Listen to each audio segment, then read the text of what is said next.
Check one, check one.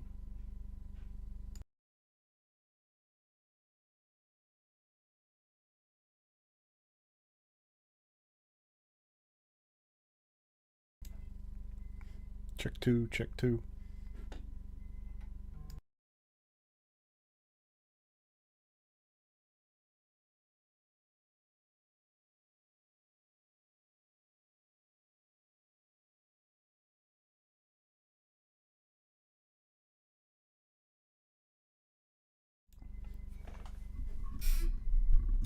Okay, cool, cool. Here we are.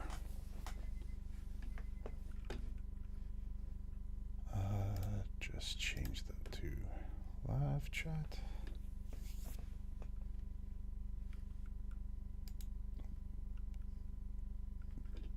Don't have our Discord open.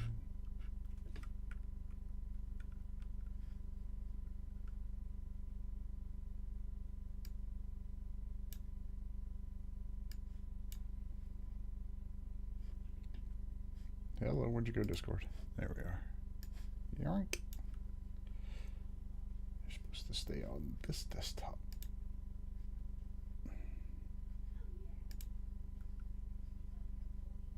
All right. Cool. Now, let's see. I added a new command. Let's see if it works. What up? Hey, it does work. How about on YouTube chat? What up?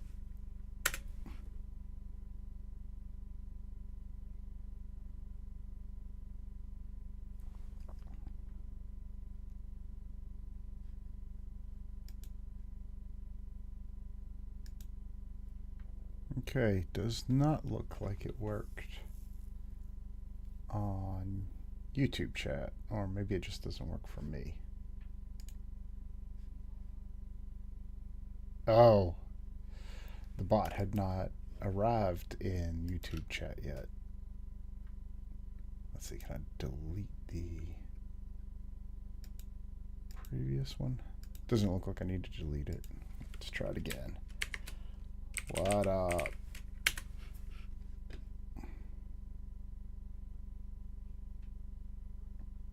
Yay. Okay, it does work. Cool. How is everyone?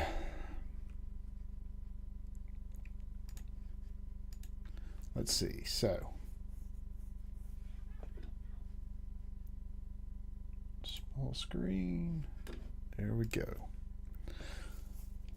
So what we've been working on is getting the Hono framework in a Cloudflare worker to work as an API for us using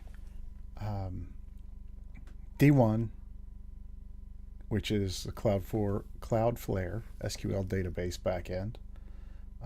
And the worker is JavaScript based with, like I said, the Hono framework, which is a lightweight framework for creating websites and APIs. We're trying to add JWT authentication so that when a user logs in to the static website that will exist at some point, it will then return a JWT that they can use for a bearer token. But we also want to include a refresh token as well as blacklisting of the refresh tokens so that once someone has used a refresh token, they are no longer valid. In the last experimentation, we were having some errors, but it's partially because I was doing a silly thing, and we're actually trying to parse the JWT on login and on refresh, and it's the opposite of what we actually want. I started running the server in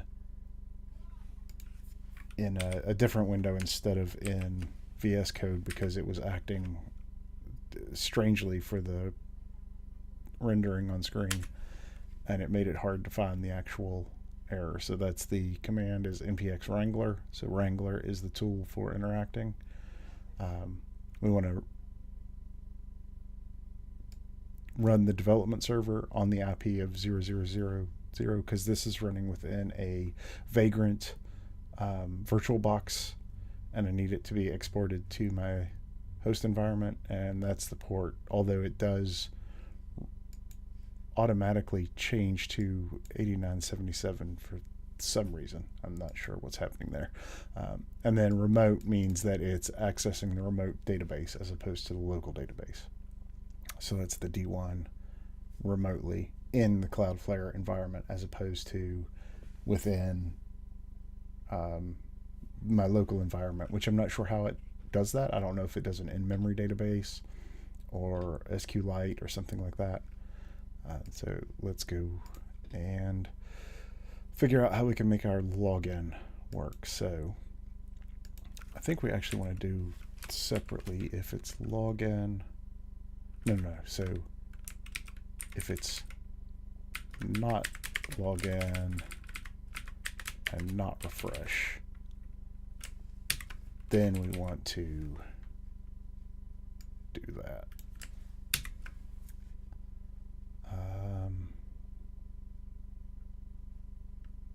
And let's see, consternation. We don't need to do that. So if it's not login and not refresh, it will try to parse the token. That is potentially going to crash, but we can come back and look at that shortly. All right, so let's save that. So what we can do is for login,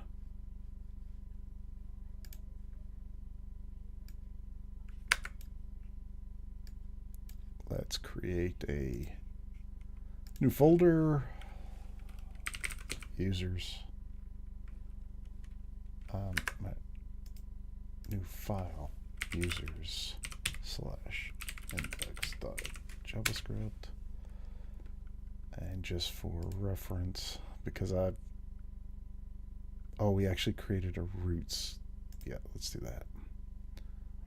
Rename roots. Because I always forget the exact proper export and import between modules and what's not a module? The two different types of imports. Naming things is hard, and I always forget what stuff is called. So we want these two things.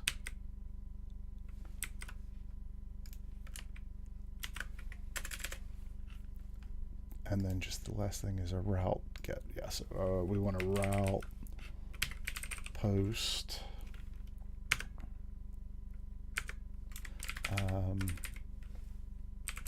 login.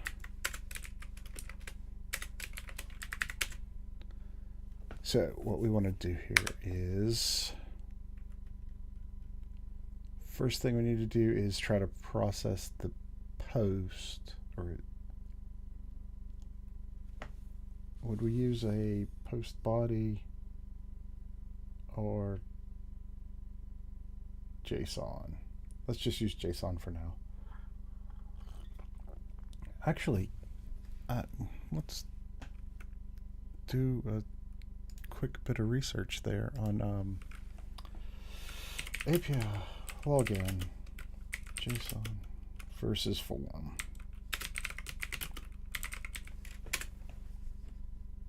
Not sure I ever had real reasoning on why I would choose one versus the other. Both methods will work, of course. I've used both methods.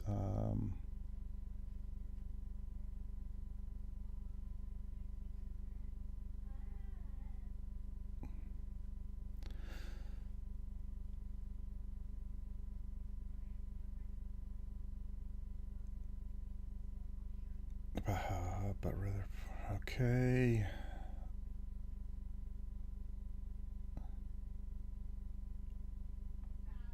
Yeah, that was not any information. Any thoughts from those of you out there, on whether you prefer forms or JSON. So this is going to be running on a static site eventually, and then receiving data. So it'd probably be a single page application. So I'm leaning towards JSON. If I were going to have a rendered page after a post, I would probably use a form, because we would actually have a form. I mean, we'll have a form, but this will be an Ajax type request. Yeah, so it just seems it's more flexible. So yes, that is what we're going to do. That was my initial thought anyway. So we're going to do a, how do we grab the body again?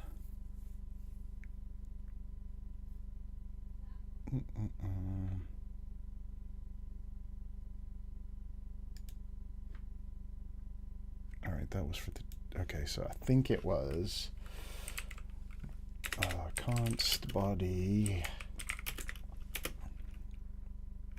Yes, exactly. No, yeah, I think that's it. And then let's just return. Yeah, that would be how I would destructure that anyway, but then let's return. Yeah, so we're not really doing anything. Returning body would basically do the same thing, but this is just going to basically mirror back what we send to it. Let's just make sure that our server restarted. I think it did. Okay, now type no authentication body JSON username Dave, password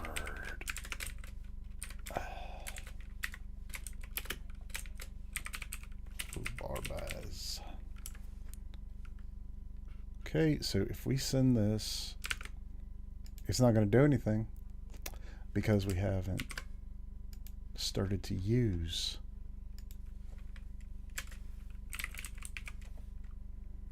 import roots as user roots. Yes.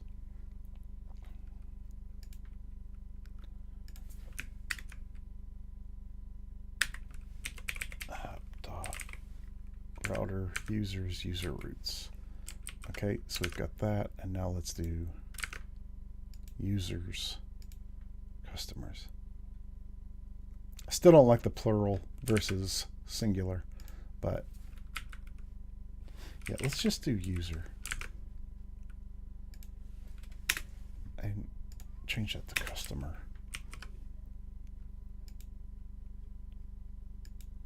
And then for this, let's do customer all. I don't know. I should look up how that might actually be handled better to follow the REST paradigm. So let's end that. Internal server error. Boop, boop. What's the problem?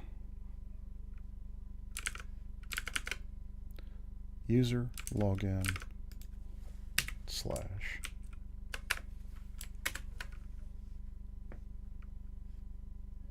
internal server error. Can't read properties of undefined reading split.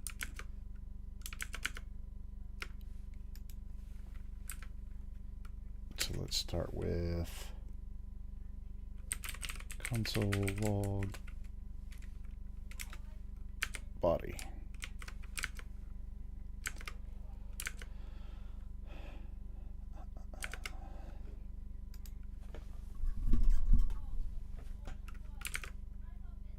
Still a failure.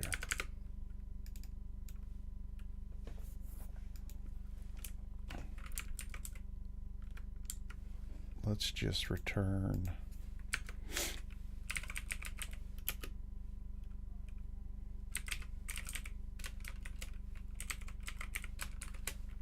body, and let's not do that for now.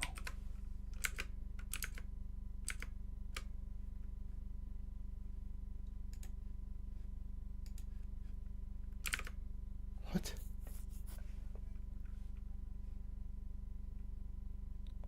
Find.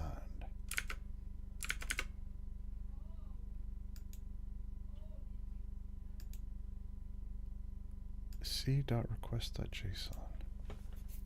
Is that not how we read that? crec.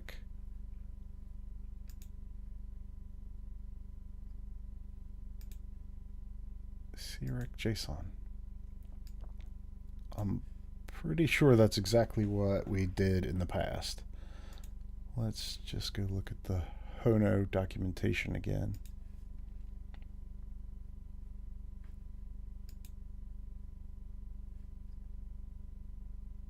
That's all JWT.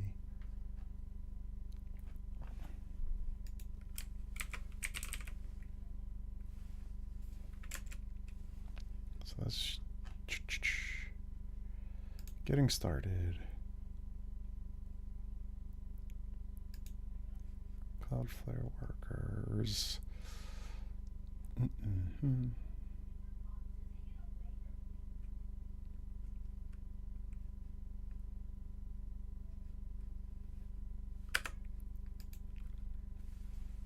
C.rec.json.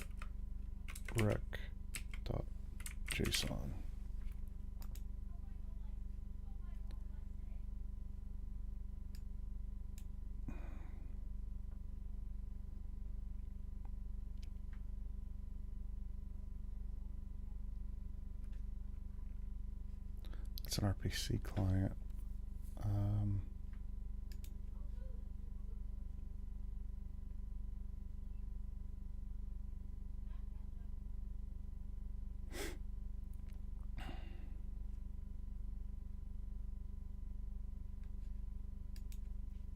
Oh, we did. We were looking at that from the examples, weren't we? That's right.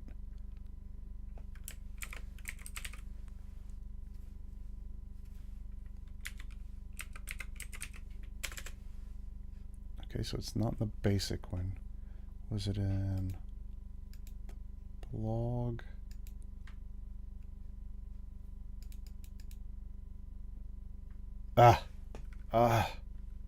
Come on, you big dummy. No, it already is async. Await crec JSON. All right, let's actually just return there.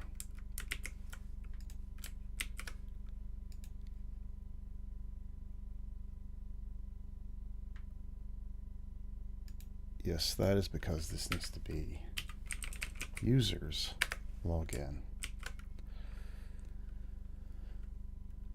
Do something a little smarter than that in a minute. I think that was our whole problem. No. What is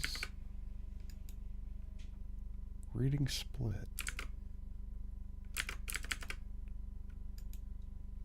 /user /login, because we took out the plural. It's still a 500.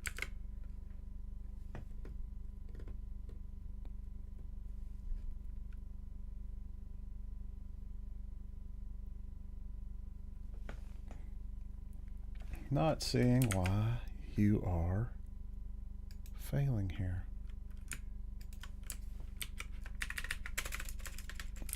This down here so I can see what's happening. So if it's not user login, well, let's just actually even get rid of that. Now what you're gonna do? 404. User login. So for user login.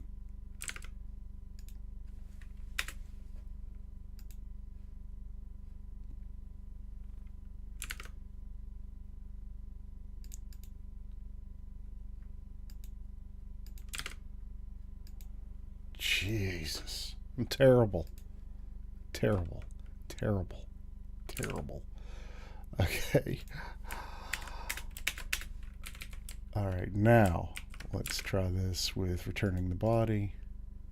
I didn't wait long enough for it to... Oh, yep, there we go. So that's returning the full body. So now let's try it like this.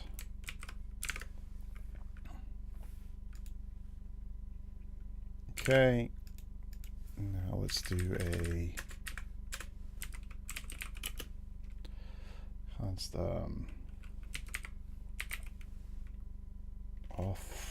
authorize user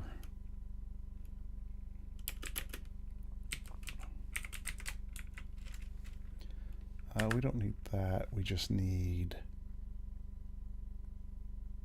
to accept a username, password.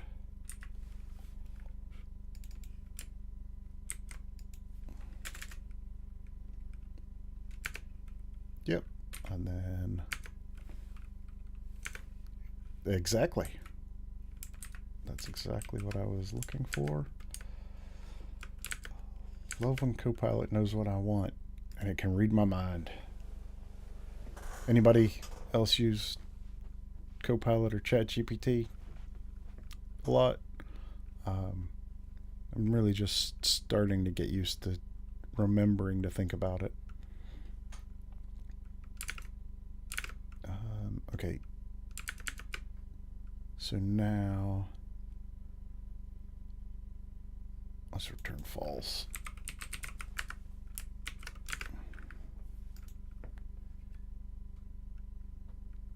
Didn't wait long enough.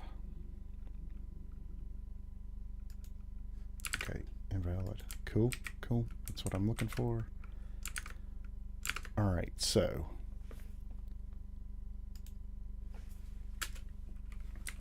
const generate token.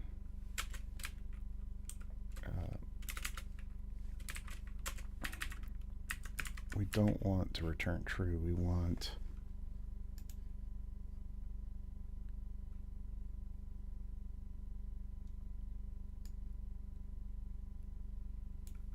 this, and we get this from here. User password. Let's call it that.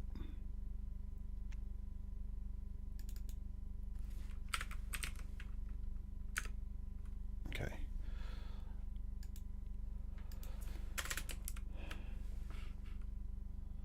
So we want to create a signed token.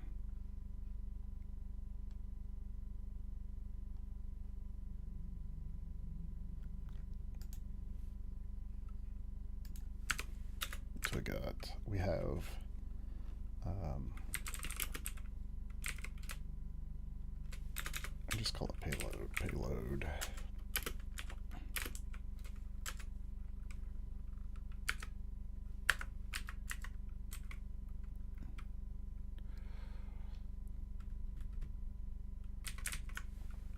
We'll update that after the fact. So we have the sub, we have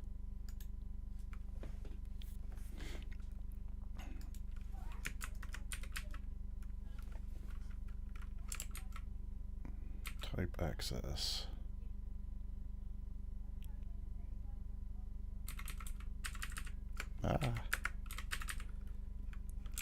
Issuer expires.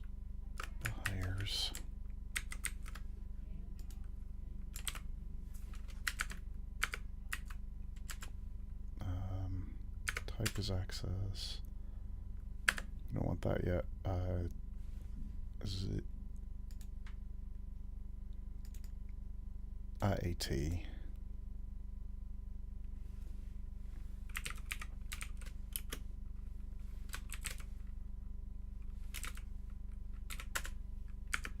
Date now. Okay. Then we want JTI.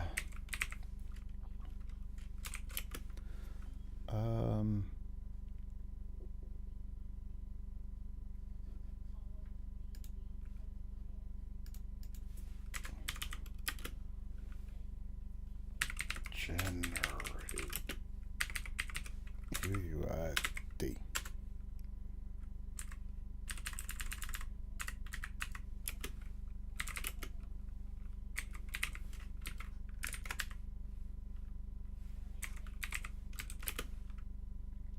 Yeah, okay.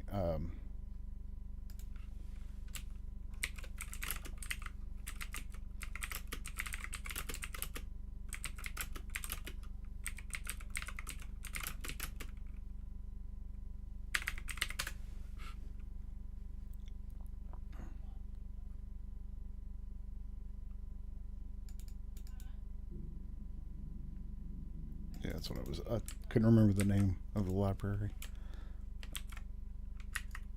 PM.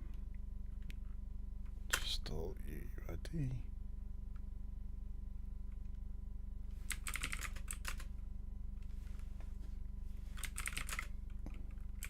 Just make sure I am in the, yeah, I'm in the right directory.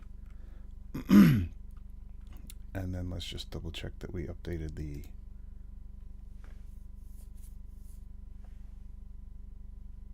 dependencies UUID. Cool.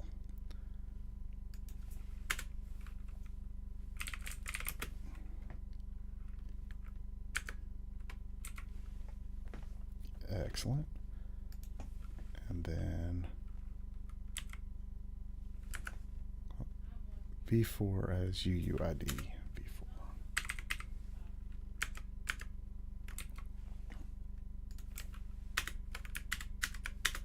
Okay. So that is our payload. Then we want to do a, we already have sign as actual.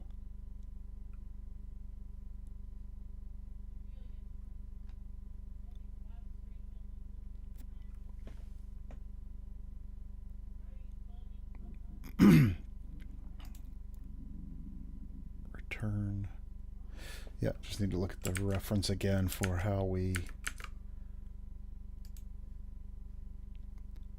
So that's verify, but we want sign. Payload, secret, algorithm, and it's a promise.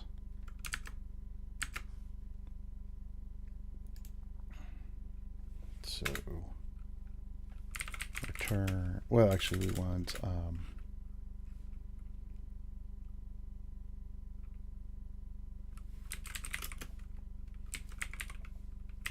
off token equals wait sign.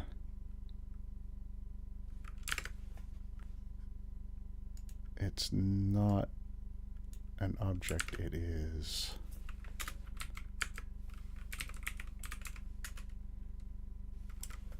wait a minute, those are,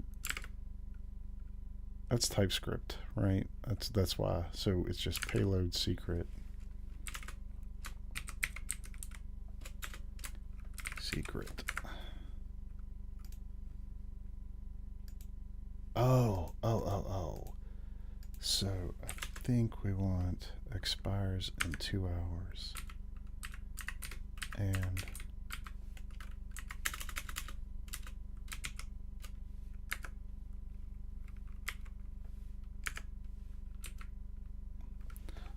let's see. Let's look this up. Just which algorithm makes the most sense. JWT algorithms. That's not how you spell that word, is it? Ugh. Search only.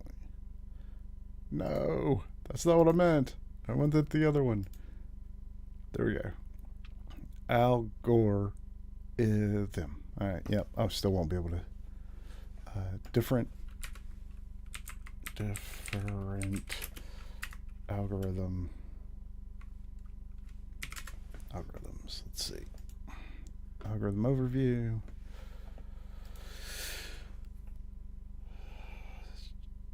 Yes, we know that they are an industry.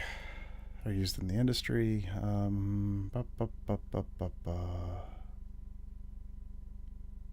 Can't just assume that the bigger number is better.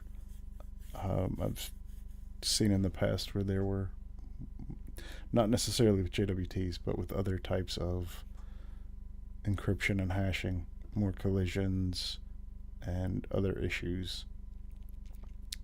So we just want to make sure we know what the best algorithm to use is. I think it defaulted to 256. I think that's what it said. Yeah, defaults to HS 256.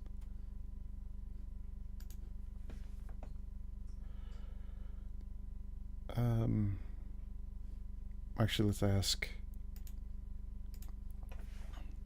ask the old helper over here.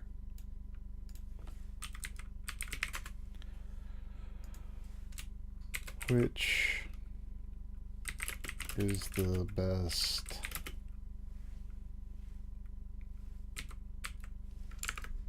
Still can't spell the word. That'd be dangerous if I could spell. Which is the best algorithm for a JWT and why?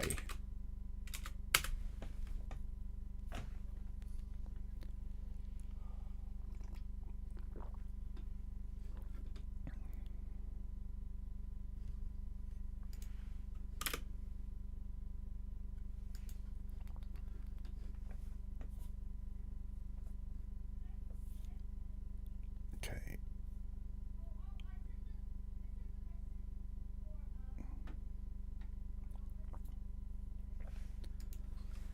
So what is the difference between 256 and what's the other one? HS 384, I think.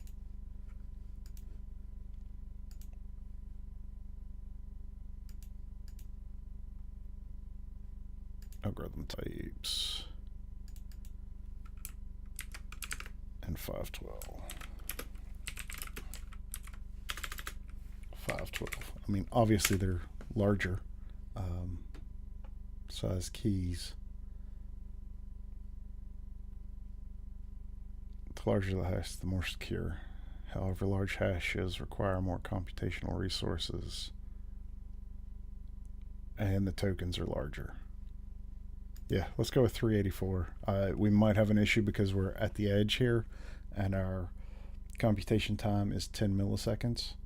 So it's possible that between a lookup in the database and generating the hash, especially if we're going to be generating two of them, one for a refresh token and one for an access token, that we bump up against the limits. But let's see if we can go with 384 and then we can adjust as needed. Okay. And because this has the expires, I bet it. Let's just go with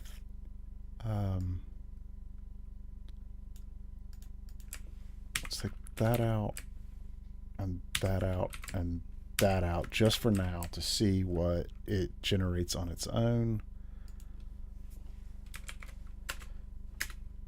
And let's return auth token.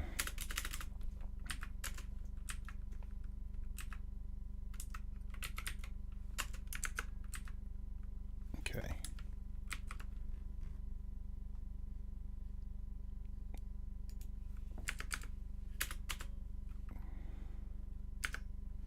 Yeah, and then let's return auth token. So, don't need that anymore. So, body. Let's get the username and password. Then we check if we're authorized. We are always authorized at the moment. If we're not, we return invalid. Then we get the auth token and return that. That has been saved. Our server has restarted. So we should get an auth token back. Or it fails because something we did is dumb. Did we do the dumb? We may have done the dumb. Come on. What are you waiting on? Did you fail? Okay. Why did you fail?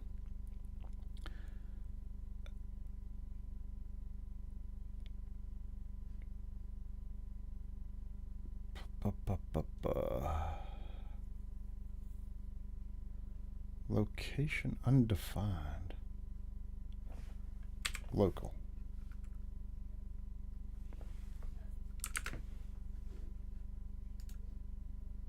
Internal server error.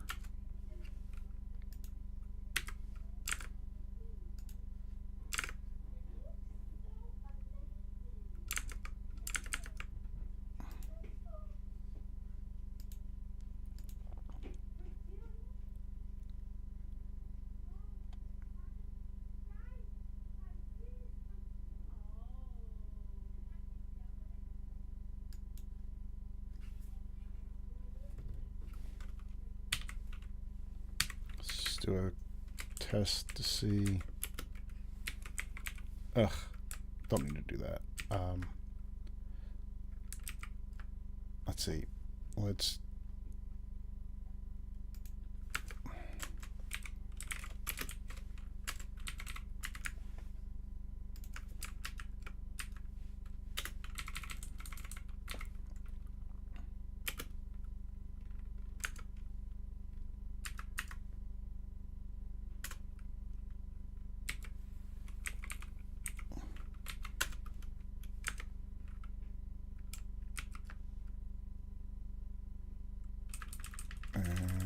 if we're going to use that, we need to do a let auth token null.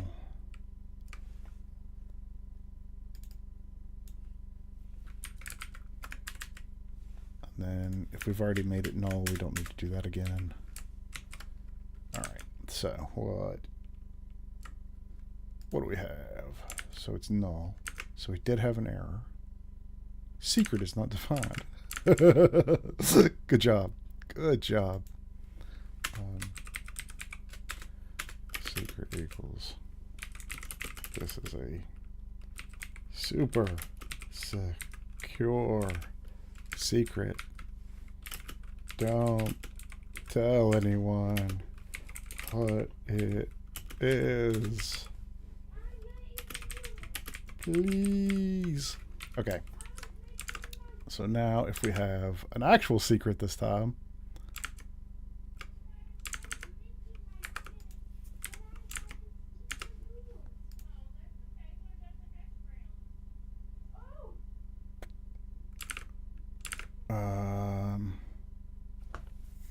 did I not wait long enough after saving? Did I forget to save? No, I saved. Hello?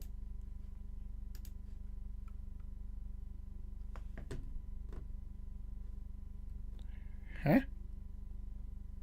What's happening?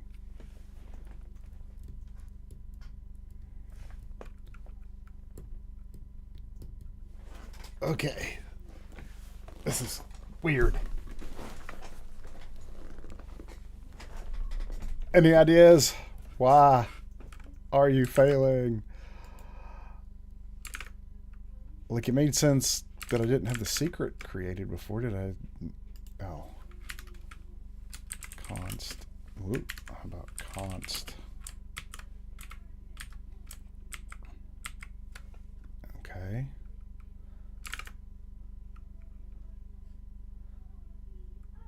Name to uppercase is not a function. Did I actually include something about name in here? No. Is it expecting a name?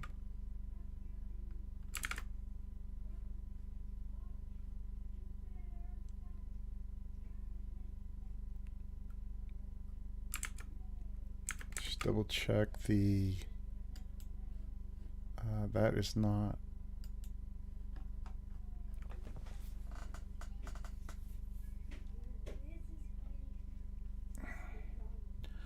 Subna role, secret, token.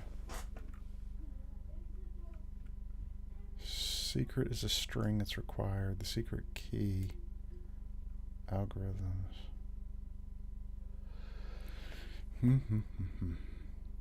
Okay, that didn't actually have the expiration in there. So it's just that. Perhaps. So that's when Copilot is a pain in the butt, when it just assumes the wrong thing, and I'm not familiar enough with the library or framework, and it has me do something unexpected. Okay. All right. So that's good. So let's go decode this and see what we end up with. So we have a type. What? JWT does some weird, the JWT IO does some weird stuff. Is it just because it's so big? Yeah, it's because it's so big. Okay. So sub role issuer type. So let's go back and add in our expiration, our UUID, and our created at. Just for a reminder, what does IAT stand for? Issued at. So we still have the RFC open. Issuer, subject, audience, expiration time, not before, issued at, JWT ID. Cool. So let's save this again. And now let's log in again. So now we can see that it's larger because it has more information in it.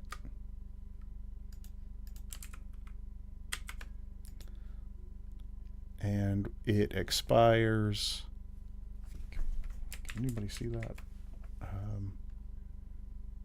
It expires at 1:16. And it was issued at 11:16, which is correct. So that's a 2-hour token. We could change that to more, obviously.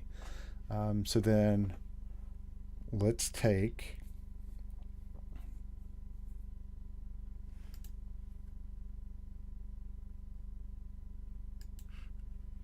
so payload, let's call that off payload.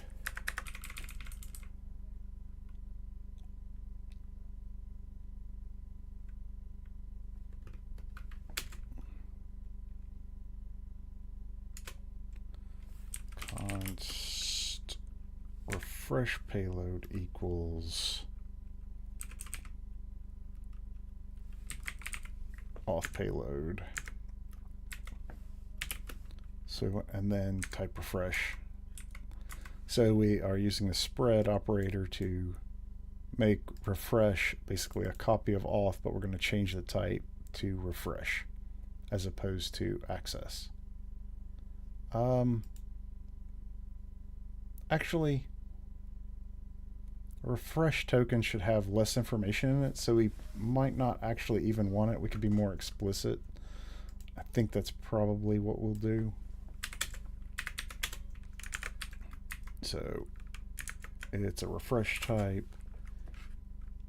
The IAT is going to be access payloads IAT, the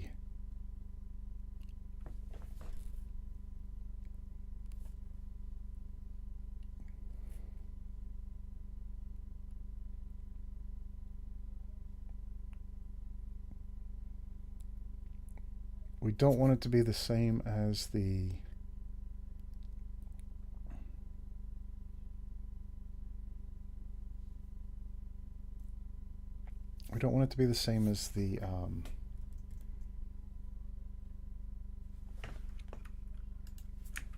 as the auth payload or the auth's JTI. It should actually be different. We can take, what I'm considering is, do we want to include the auth payloads JTI, but we could actually track that in the database, which would make more sense. But we could take the EXP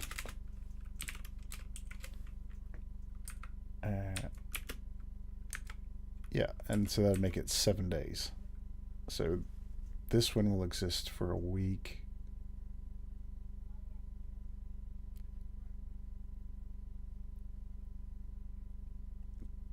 Do we want the username?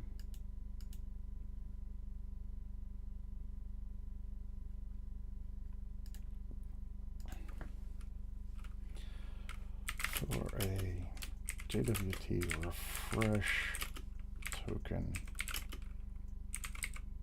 how much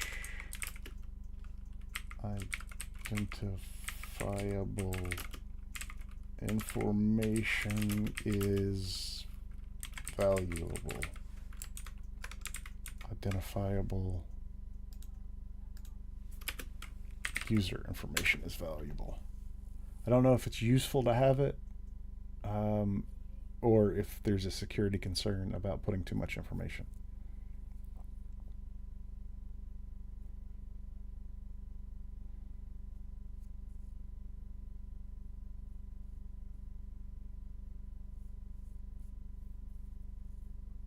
Yeah, okay. Let's go ahead and let's include the sub.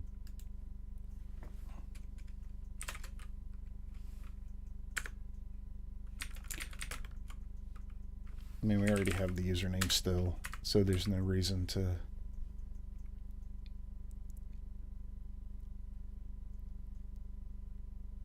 And let's actually just do a now equals.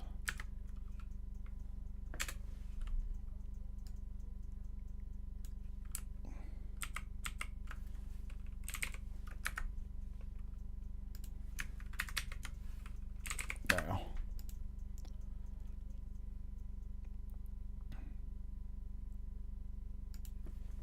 We want the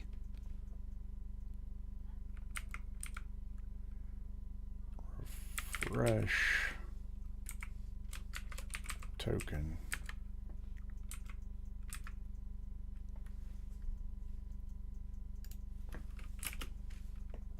So we return the refresh token now.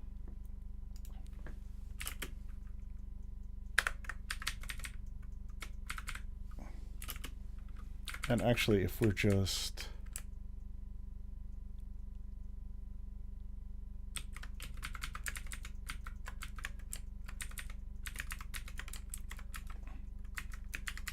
probably end up having to undo that so that we can log it out so we can see what's happening. And then we want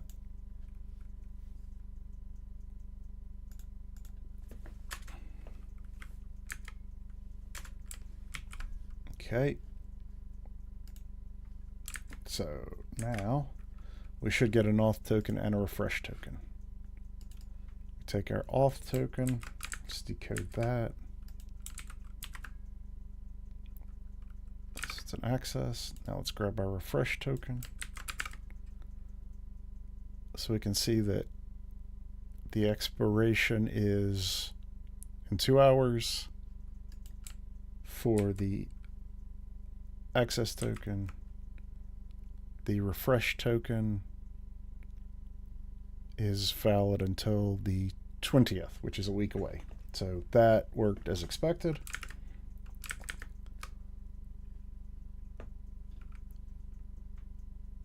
now that we have an auth and a refresh token,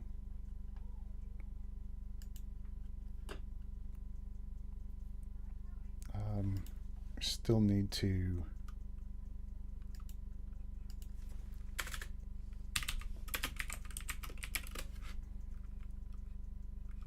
store refresh token in database. Any other suggestions, Copilot? No, not at the moment. Okay, so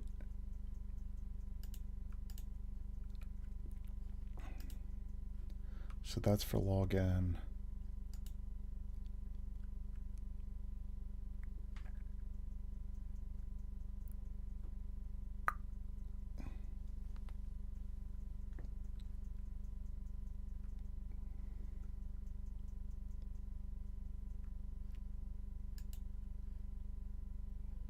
Let's see. Let's actually take JWT out of here. We'll still use this and this. We still want, if it's not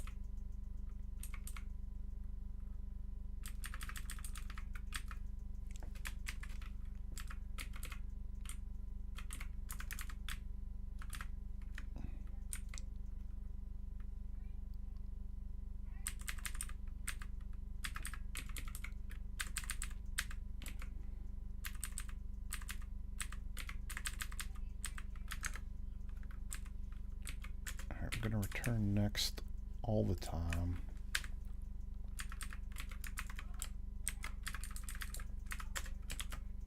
So no. Yeah, we could bail early. So if it's user login or user token refresh, then return the next, return next, so that will just continue down the execution of the roots, so that will get out of this middle layer. Otherwise, we want to get the authorization. So we were having a split issue, but that was because there wasn't one replied. So yes, that's exactly what. Nope.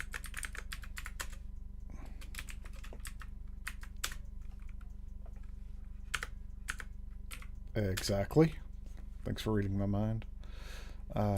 Then to code. We actually aren't going to do that. Let's do a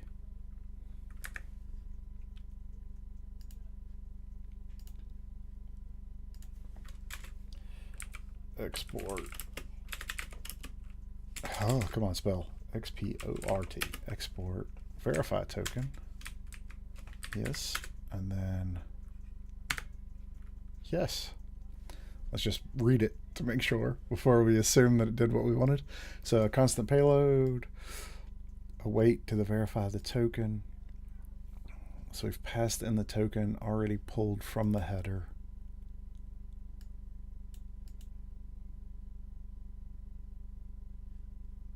Yes. Return. No, we don't want to return the payload. Yeah, let's return it just so that we can see.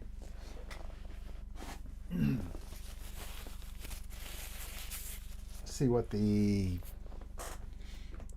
value is, just for testing, and then we can come back and figure out what's up otherwise. So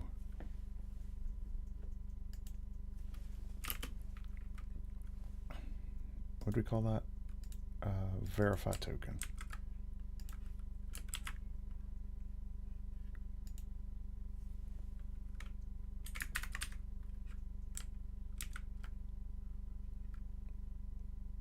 Yeah, we don't need that, so.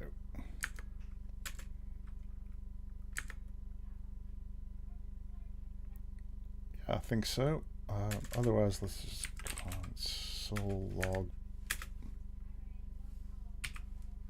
dot log payload. So let's see what it looks like, just so that we know. Let's clear that. Both files are saved. Send. Come on, silly. But so if we go to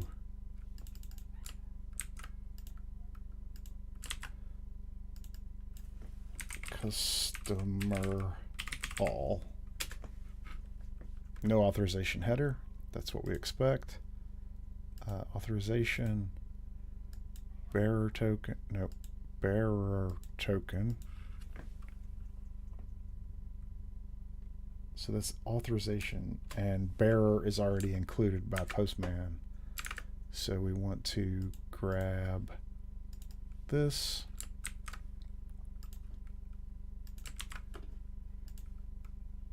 Invalid token. Did we log it? What did we log? Signature mismatch.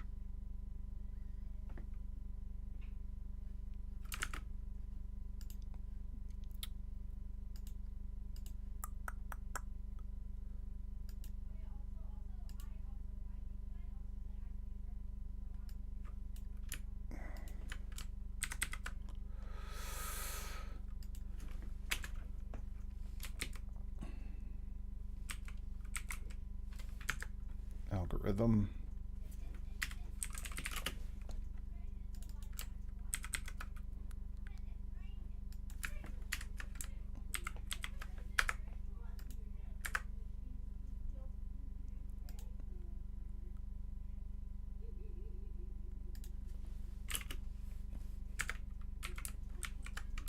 Okay. Clear that screen again.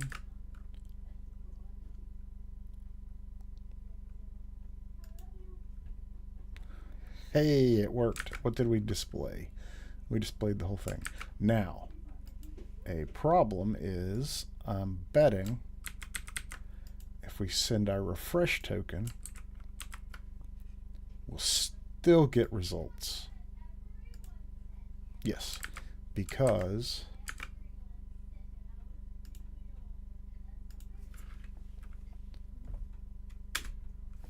if null.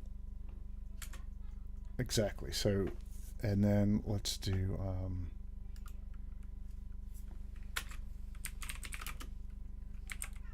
is enum just the type in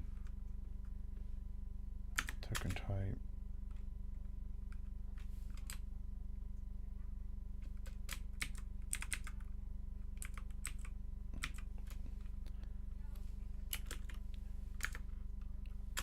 Access refresh equals refresh.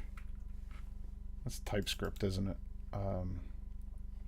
Would it just be? Do I just need to do a just a plain old dictionary?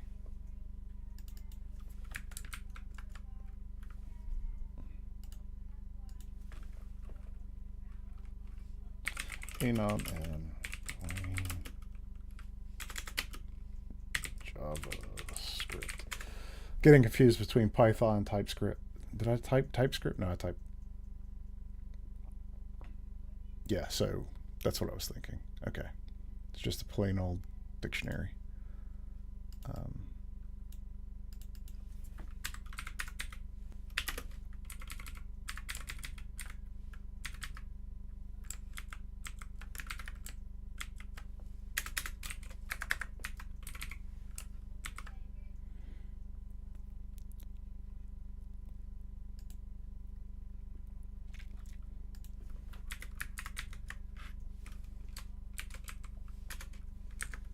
Type access. Token type refresh. Was going to change that, but we can change that later because it is part of, it'll be part of the user itself, which we'll be fetching during the authorization.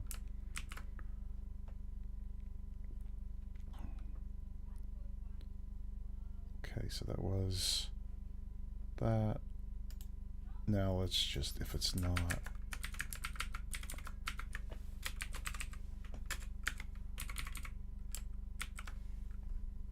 Cool.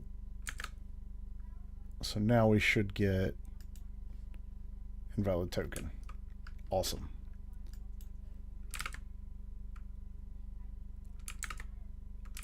Wait, shouldn't it say it? Oh, because we've just logged invalid token type. Invalid token type. And then, so let's do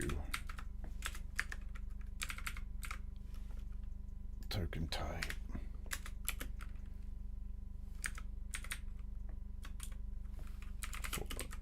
Access. Okay, so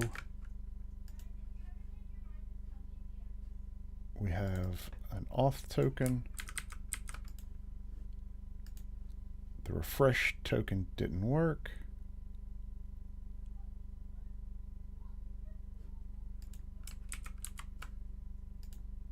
The auth token did work.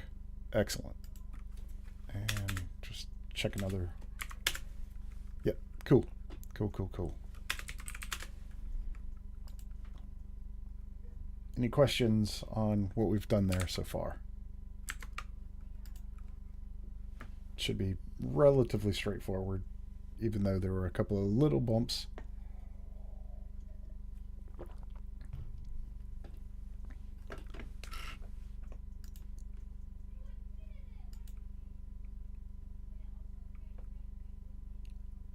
Let's see, let's add in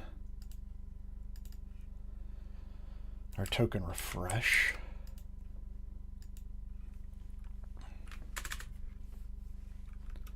What am I making? So I'm using Cloudflare workers and Cloudflare pages, which are free services. Let's just show Cloudflare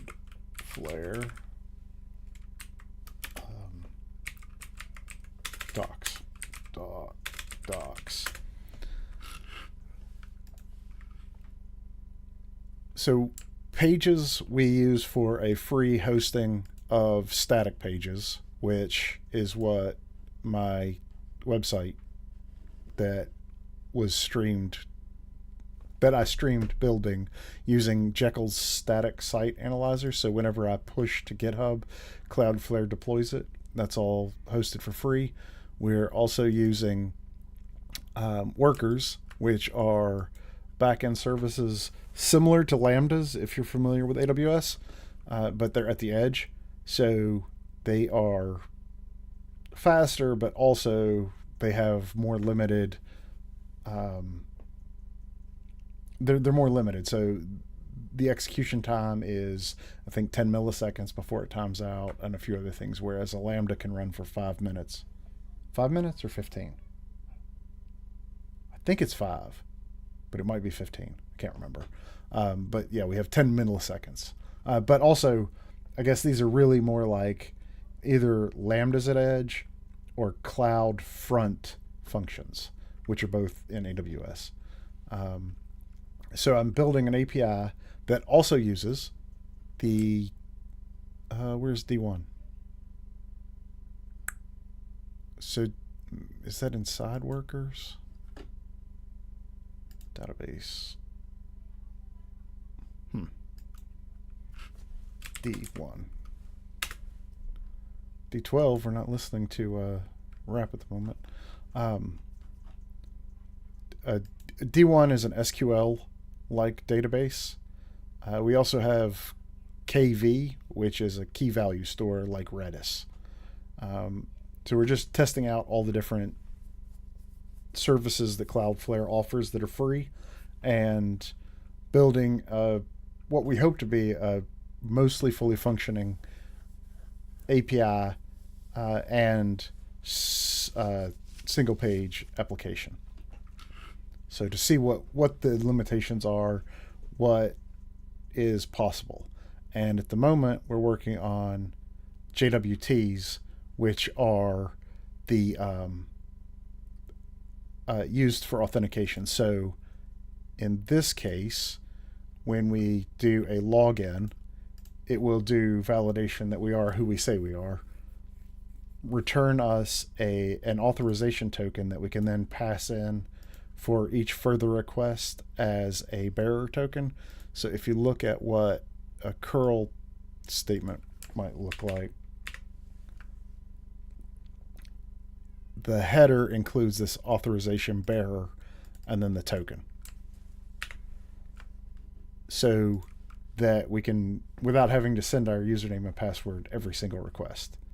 That's the goal there. What's this?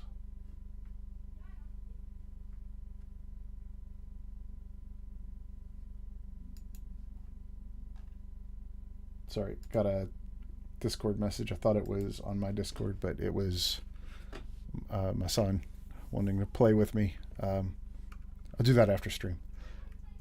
I don't know if we're playing Roblox or Fortnite tonight or this afternoon. It's still early. Nice. Okay, so where was I? So we had done login, return the things that we expect. We verified the token.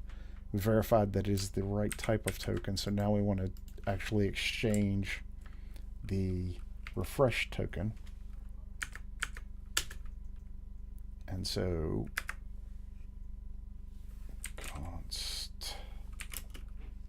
const body equals that.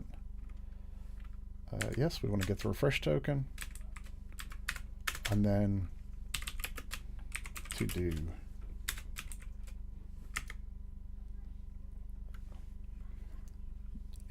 thanks for asking, Bram. Any other questions about either what's happening here or anything else? I'd be happy to try to help. Check the refresh token is in the database and not expired. Yeah. We'll do that later, but now we're just going to return. Let's see, actually we need to verify the refresh token. And then, we want to, if that's an invalid refresh token, we want them to go away. Otherwise, we want yes, that is exactly what we want to do. And then, yes, wow. Copilot is so smart sometimes. It just seems to be able to read my mind. I love that.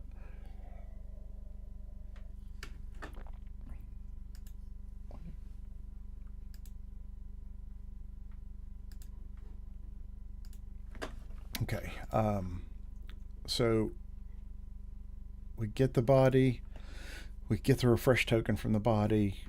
We're going to check the refresh token is in the database and not expired in the future. Then we're going to get the payload from the refresh token.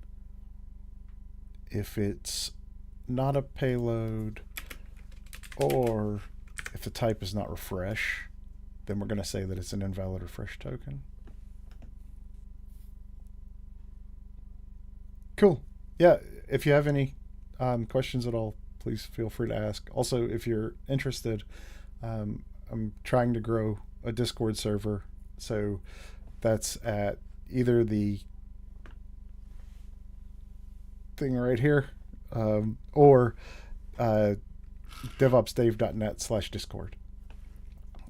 So there's a few people who've asked for some assistance in understanding the job market for their first time entering as software engineers and other related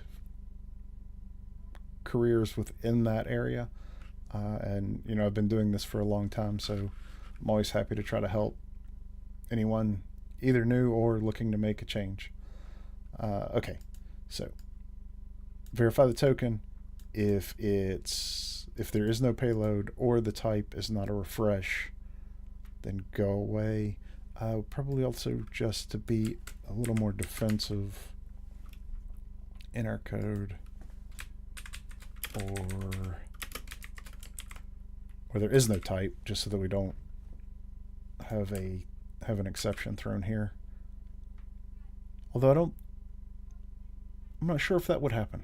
Let's actually see.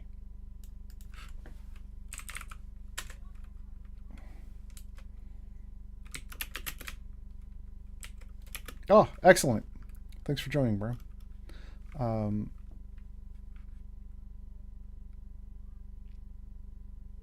Yes, that's a good idea. Adding logging is absolutely a valuable thing. And so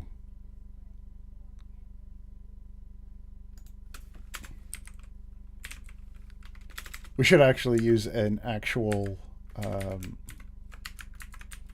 I'll get to that in a bit, but we should actually use an actual logging library. Although, because this is an edge, it may not be sane to try to use much of a significant library. I'd need to look into Hono and how it does logging, because we may get some more useful things from it with like the date time and some other elements. But also we get date time based on Cloudflare's logging from what I've seen so far. Okay.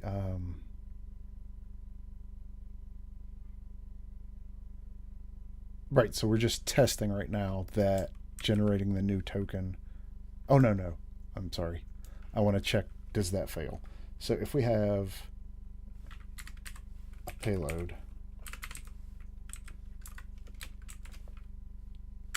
and then if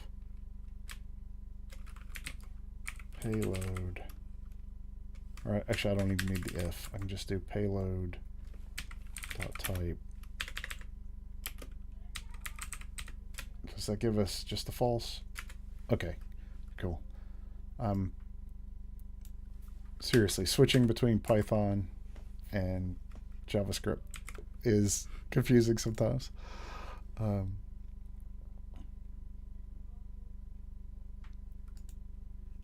right, so we want to check that we are returning. Let's duplicate that tab. And we want token refresh. Users token refresh. Yeah, using a logger service could be really valuable, but there's also Cloudflare itself has a pretty useful logging service. There are great tools like Datadog, but I don't know if there's a fantastic meme. Datadog meme. Let's see if I can find it real quick. It's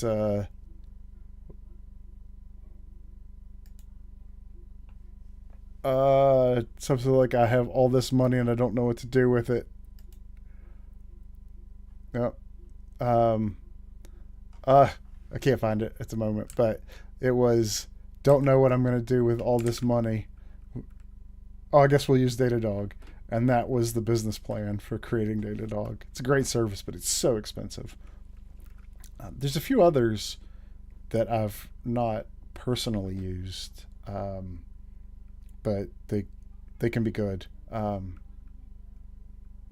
if you already have it included and it gives you enough, that could be, a lot cheaper.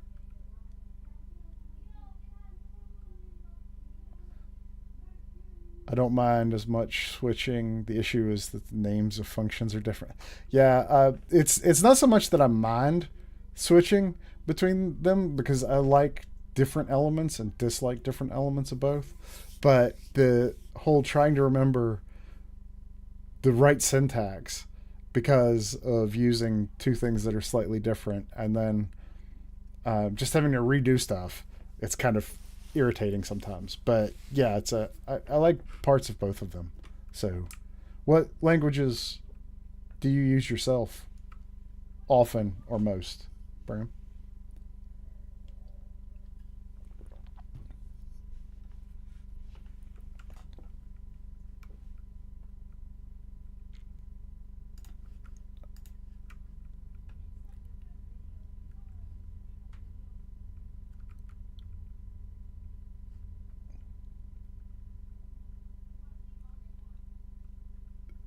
Century has? Sorry, I don't know what you're saying there.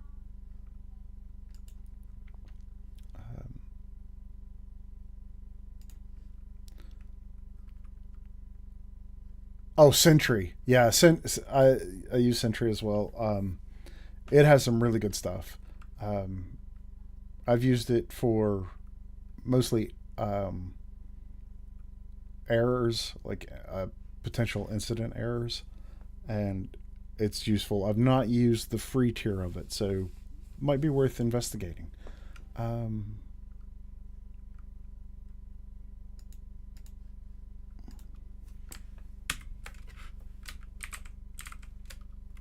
to investigate.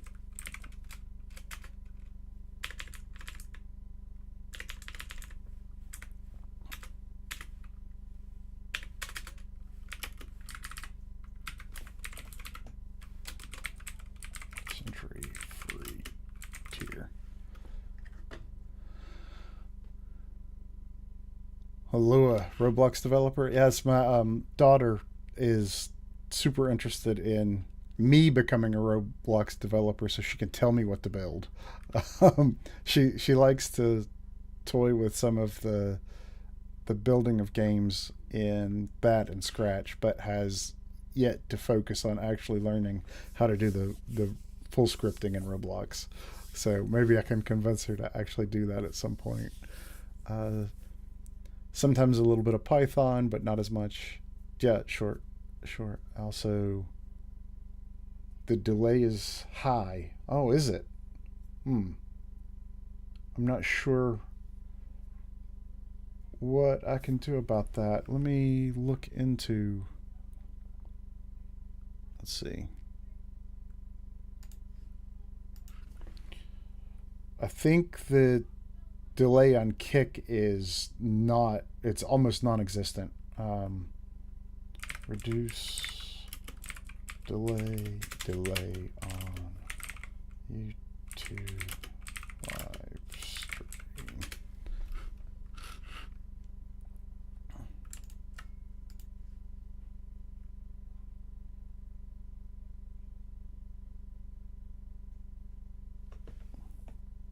Okay, so I can adjust the latency directly in the. All right, let's see what that does for us. It's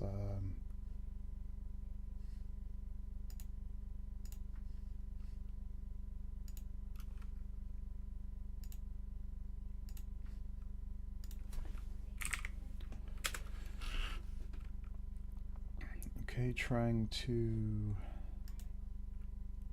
Let's go to the chair.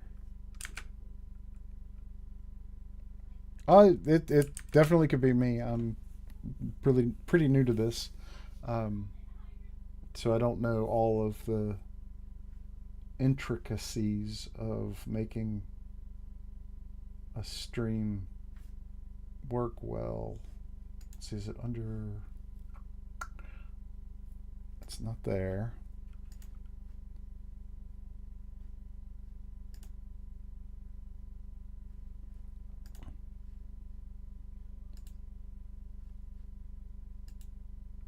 Edit.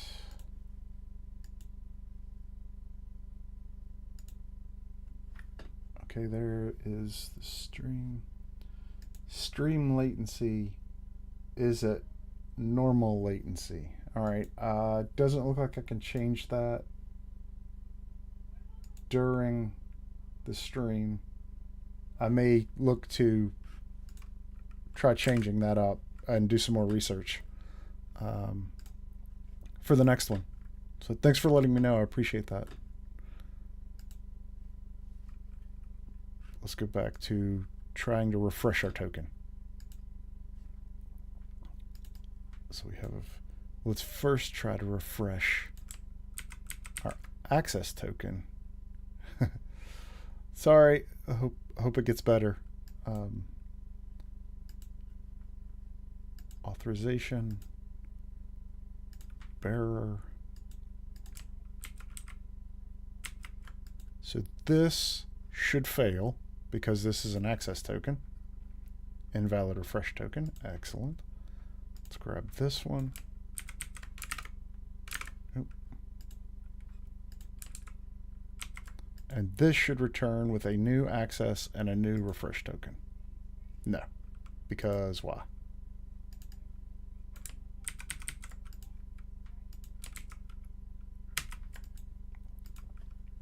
Invalid refresh token. What is our problem? Cannot read properties of undefined.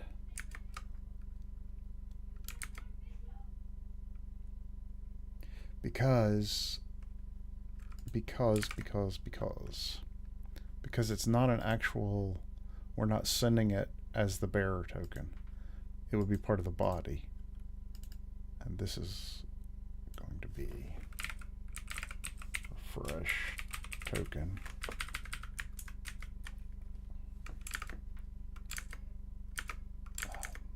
Nope, stay here. We're going to grab the access token first and send that.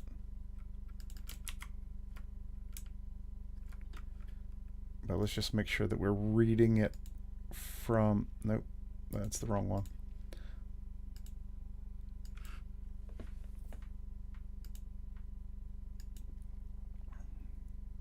So user refresh token. So then we call user refresh token, or user token refresh. Do I have the name right? User token refresh. Token refresh. Get the refresh token from the body. Yes, okay. So this should fail with an invalid refresh token. But now if we actually send a refresh token,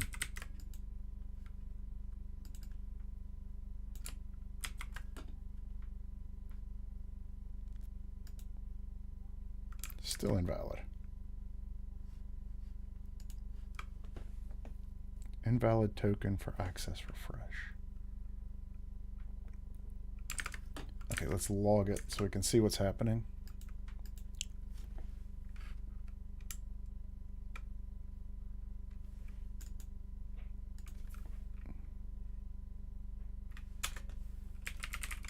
Print. See, there we go. Trying to do Python. Console log payload.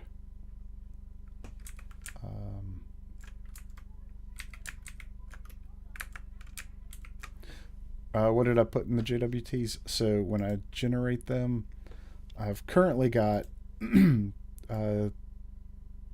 username, a role. The role is currently just hard-coded, but I'm going to pull it from the user types from the database when we retrieve the user, the issuer, an expiration, a type, so the difference between access and refresh tokens, now, which is just now, and then creating a UUID. And then for the refresh token, it has a little bit less information, and I'm not currently doing it yet, but I'm going to store the refresh token so that they can be added to a deny list so that you can only refresh a refresh token once. Still not 100% sure on whether I want to add in some the ability to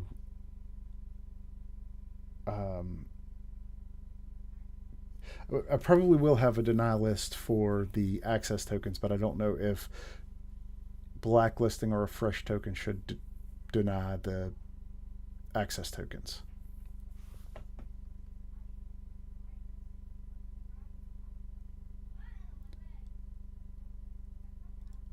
You want to have something like a reset password counter. Invalidate all the JWTs in a password reset. That's a good idea. Yeah. That's a good idea.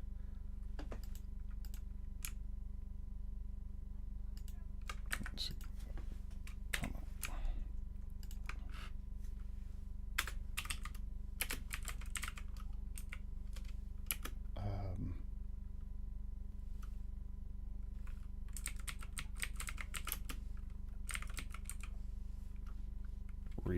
Reset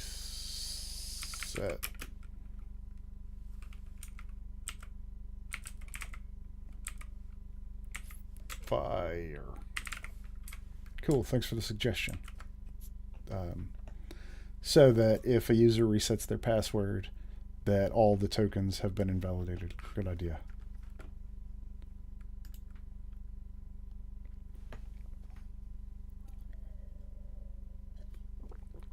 Okay, so now we are logging the payload so we can see why our reset token is failing. So let's clear the screen. Let's just double check that we have the reset token. That's a reset token. Or a refresh token. Let's just make sure I'm using the right words. Get a refresh token from the body.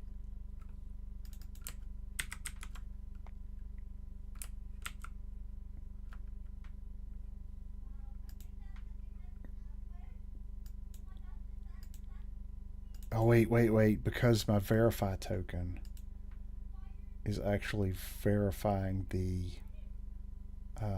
that it's an access token. So what we actually need to do is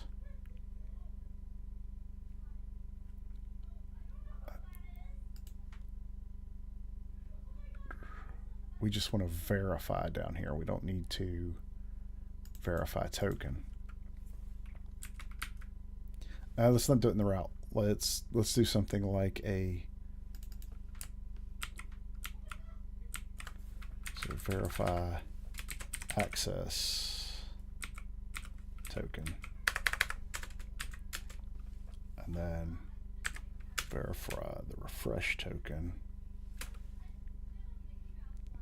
Hey, way to just let's just make sure. So verify token secret algorithm.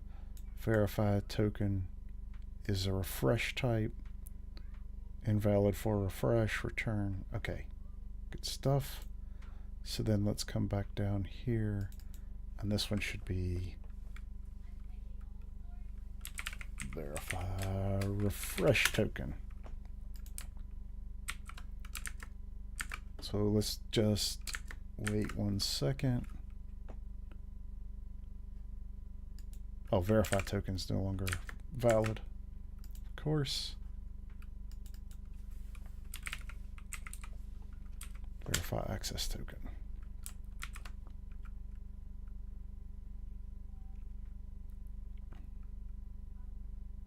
No.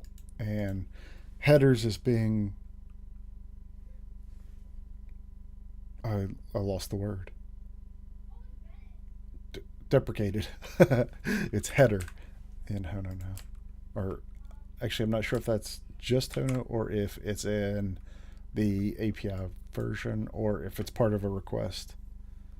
Okay, thanks for coming by, Bram. I hope you found something interesting, and I hope to talk to you on the Discord server. See ya. Okay,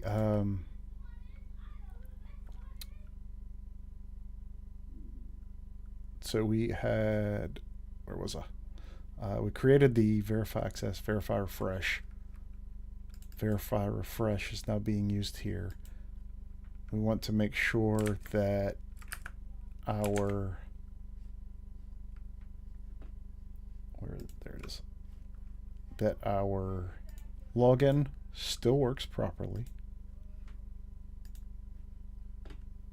We want to take a refresh token, send it here. This should not work. Why did that fail? Header has. What happened?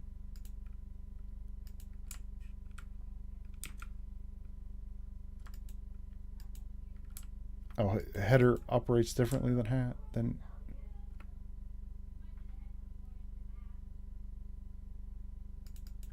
okay, so just header authorization. Okay.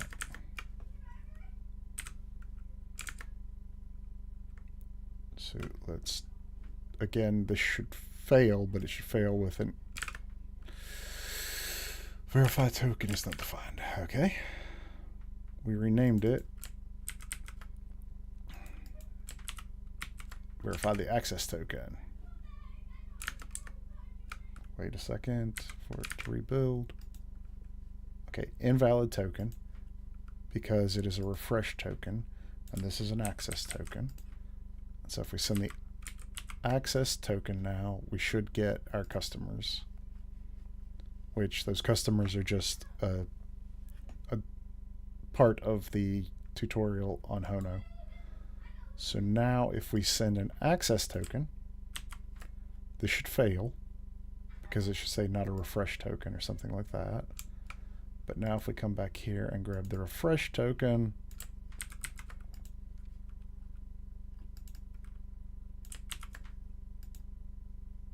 there we go. We have a new, so this ends in A-R, and it previously ended in D4B, and our refresh ends in AT6, and it before ended in BS1 or L. Cool. So we have now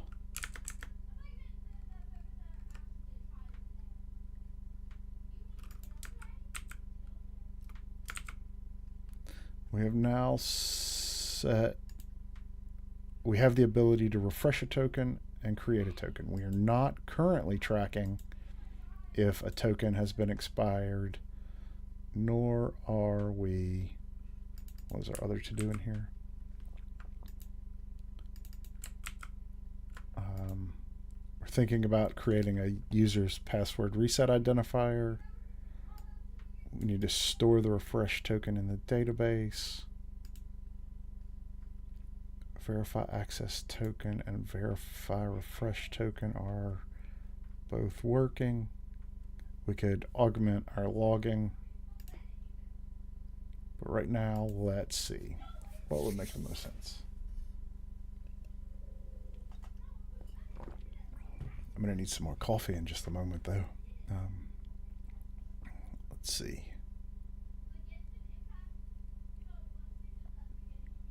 Track the database.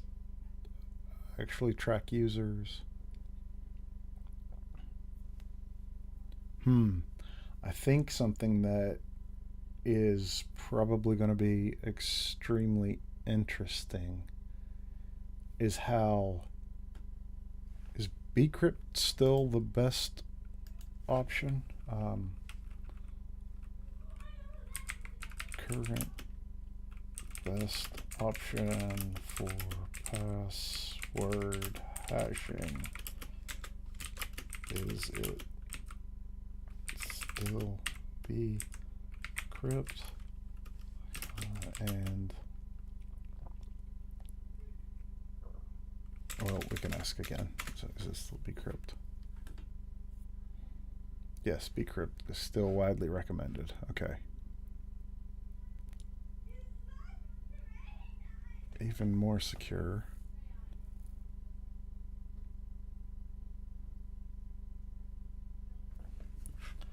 What is the best option for use in a Cloudflare worker using Hono based on the computational limitation at the edge?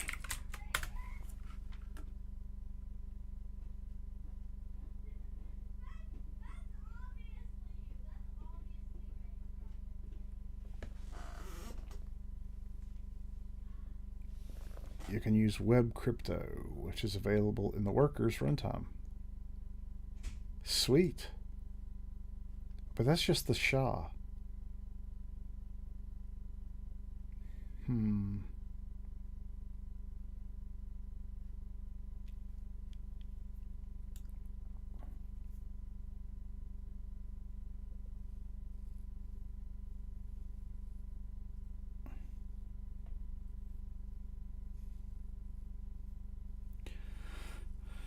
they're fast, so they're more susceptible. If you're handling passwords hashing in Cloudflare, you might want to consider doing the password hashing on an origin server.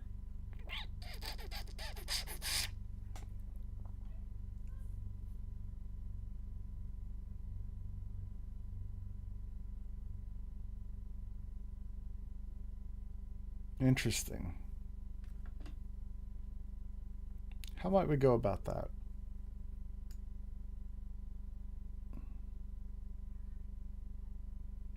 Well, I could use a tunnel, so a Cloudflare tunnel, to tunnel a different service, or make a request, but then it would have to be asynchronous.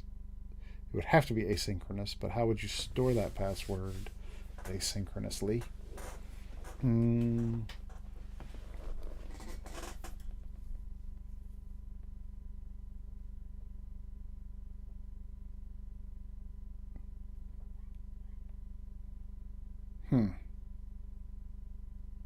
I don't see how that.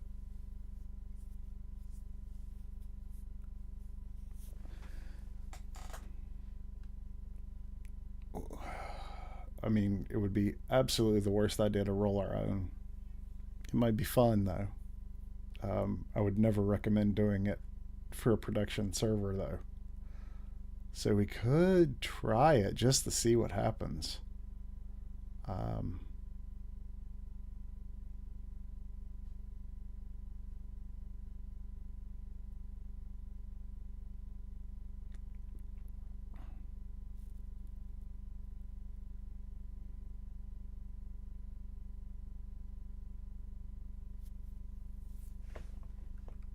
So what if we did something like, we could do something like, let's do it just for fun. Like I said, do not do this in production. This is only because we're just messing around. Useful to learn the tricks anyway. So if we come back and look at, we should probably move all this out of our roots, but for now it's fine, just because I'm not going to be streaming for too much longer, just maybe another 30 minutes or so. Let's see about hashing a password. So we could take, let's have a hash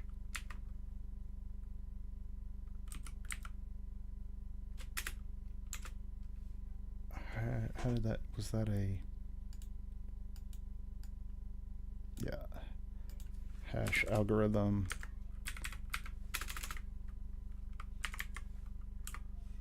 Oh, 256 is fine.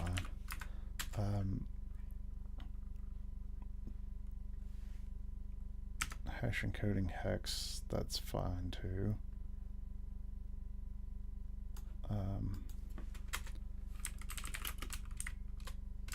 Hash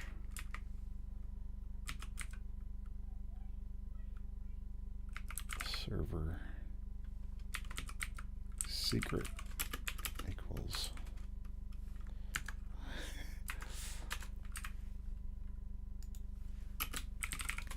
hash secret. Obviously, both of these secrets would be stored differently as environment variables, or possibly in the database, or something like that. So now let's have a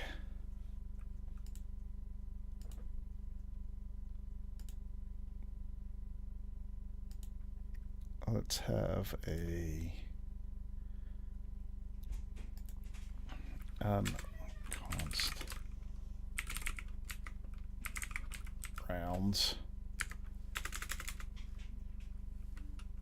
Oh, sure. Let's see how if this fails. Yeah, hash password.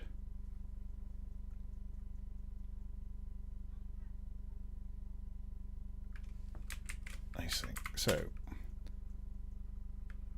we're not using a script. We're using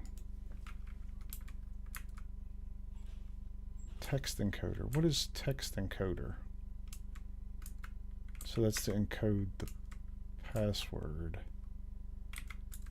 and then we encrypt it.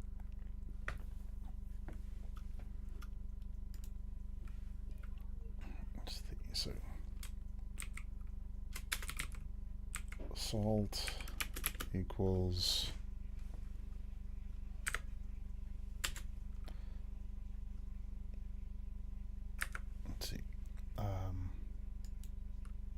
I don't know if we actually need to do those versus just... Well, let's see. Let's see what we get with those. I'm not sure.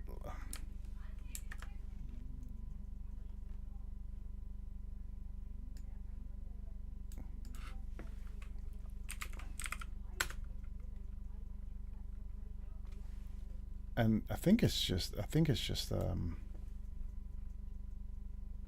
what is random bytes? I think that was just something generated by Copilot. That's not something that's real. So what we would want is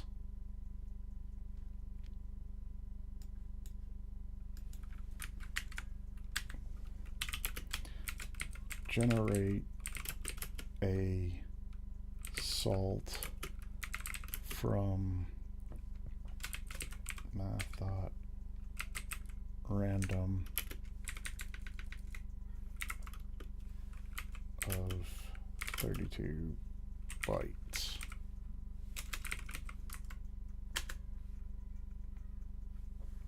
Oh, we might could use crypto. I mean, we're already going to be using crypto, right? So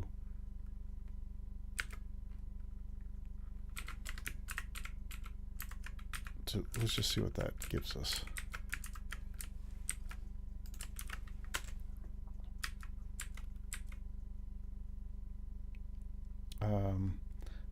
Then we need a digest of that.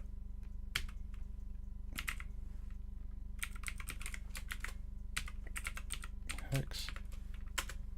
Is that not right?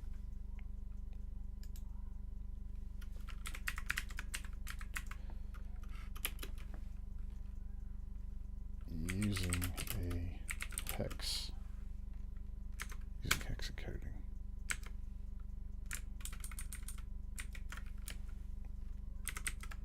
Actually, was that any different? No.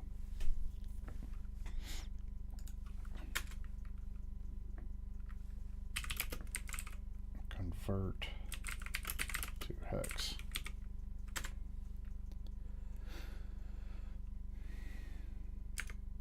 That doesn't seem like that's the way you would do that.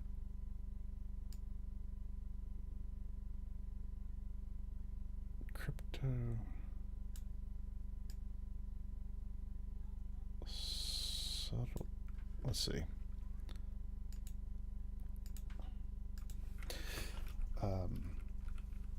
JavaScript. Crypto. Random hex.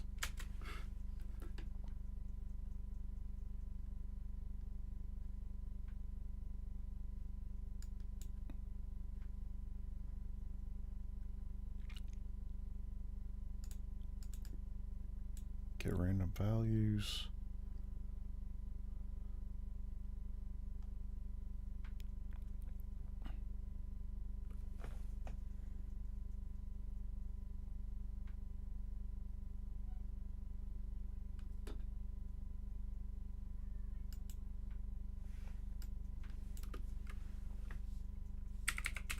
Generate random hex values.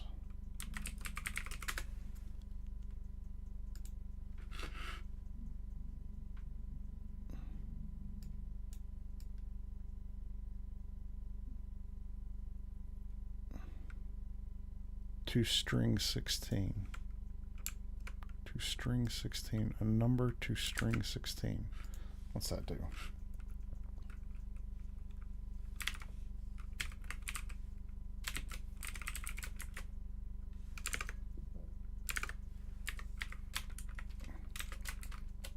think that's right.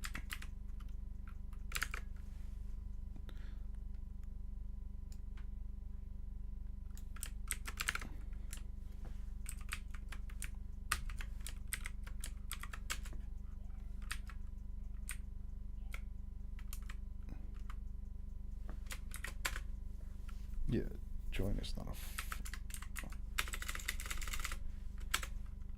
a F. 7.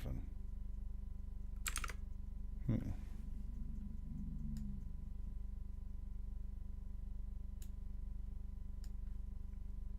see what that looks like.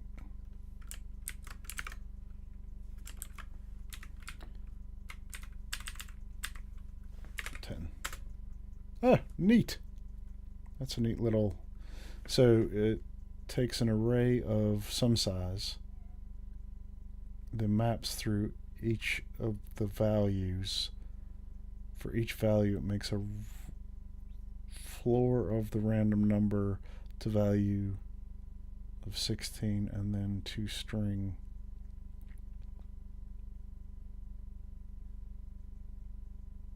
So let's just see. So this is going to give us a value something through 16, right?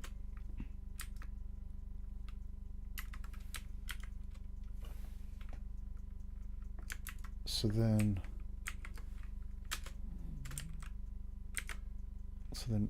1, 2, string 16. What did that do?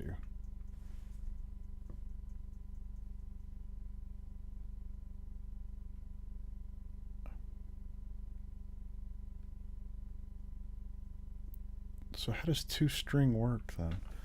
So if it's because that is returning a number, right? Oh.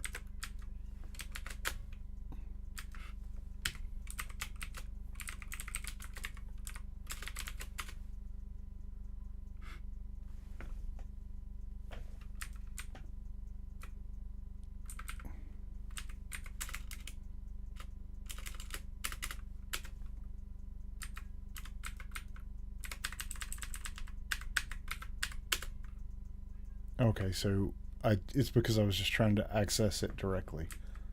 All right, neat.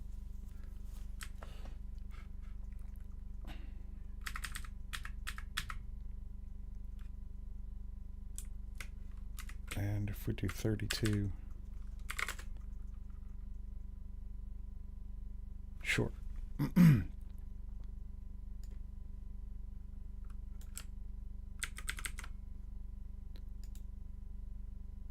Oh. Huh. So did this basically, we already had it up here. I just didn't, oops. Let's see if that one works differently. Yeah, that one didn't. Oh, because I was taking the, let's just use, this is easier.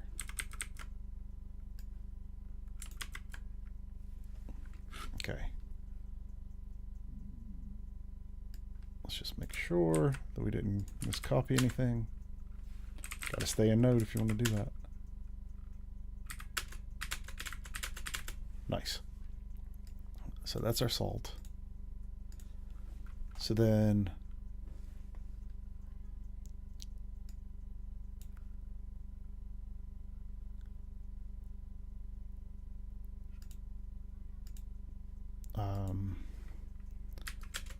then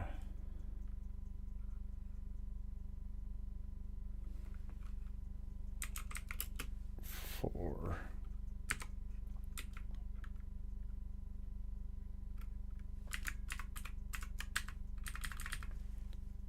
hey, look at that. So for the hash rounds, that sounds like a food, breakfast food. For the hash rounds, we're going to take the password plus the salt plus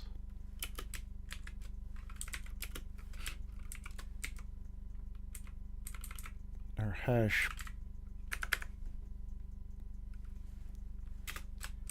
hash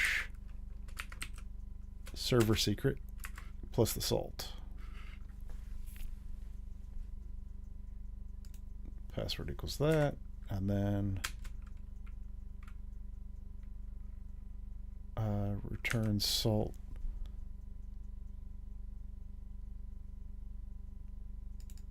hash encoding of that, but we also want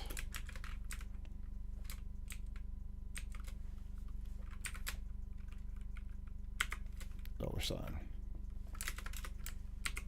So if we take this and say function hash pass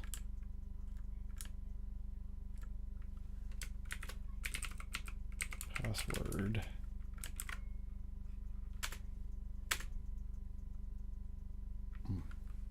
import crypto.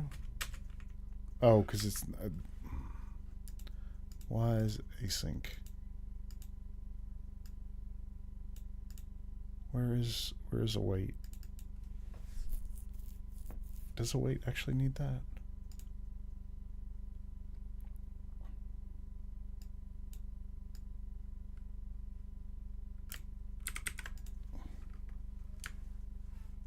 Okay, so let's say async function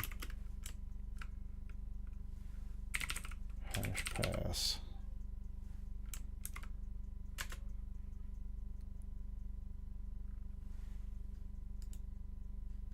why did that good grief.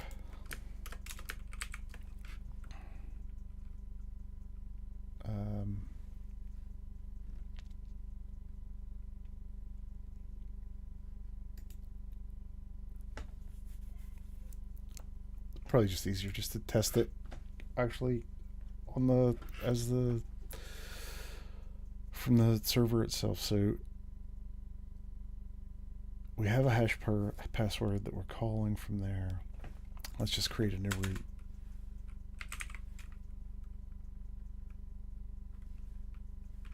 Roots post password test.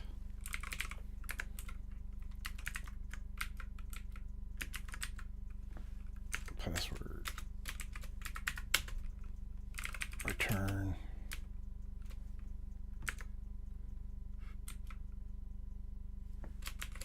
okay, so that's password test.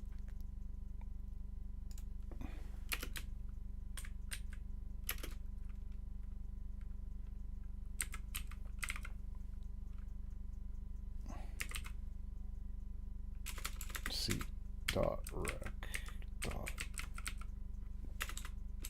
dot path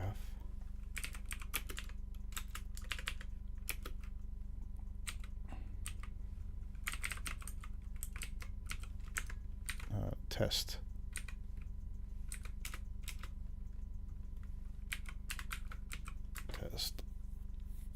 so all right, so we're just going to test this password user password test just to see our hashing function, what it does for us.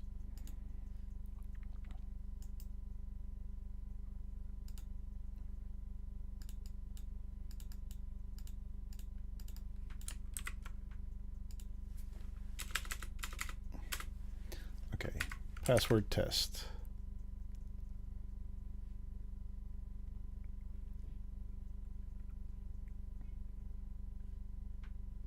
So password test is going to get the body, get the password, so we need to send a password.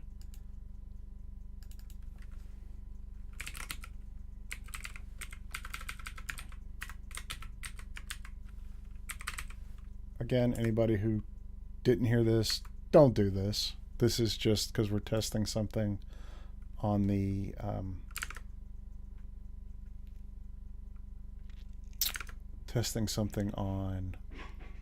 user, not users. No authorization header. user. We're just testing something on the edge, and the typical bcrypt library is possibly going to be a problem. So we're just playing with this at the moment just to see what happens. And I knew something wasn't going to be quite right. Hash encoding encode is not a function. Oh yeah, of course.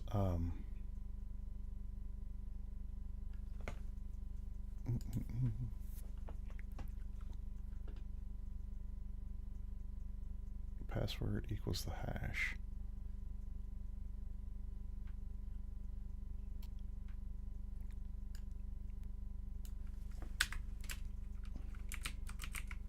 Hash algorithm.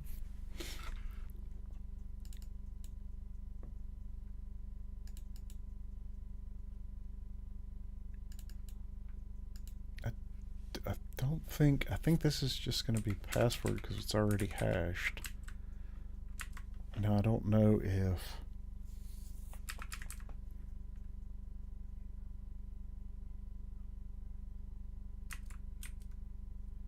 see, I'm thinking that this is going to actually give us something slightly different. I think that I've done something very similar to this with a different application, like a different application of this type of detail, not actually trying to hash a password, but internal server error. We definitely have something a little bit off.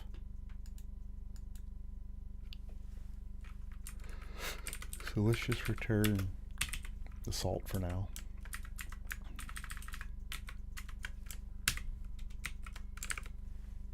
Okay. So we should just get a salt, right? Which is expected.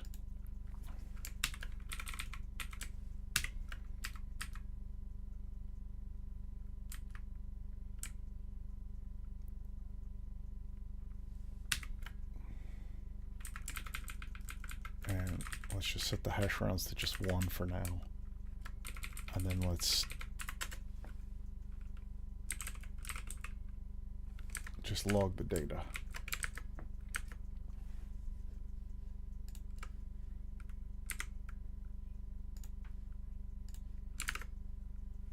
So we have the data.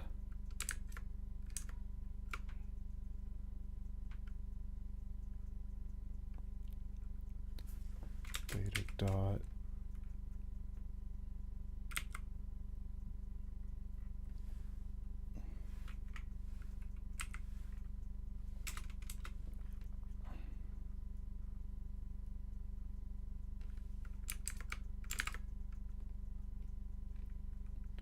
okay. Crypto digest is what we need. JavaScript crypto digest.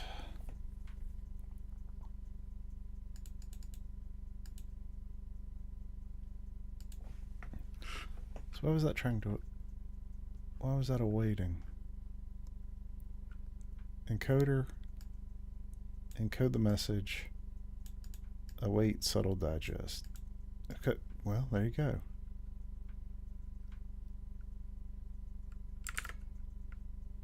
So that's how you get the hash.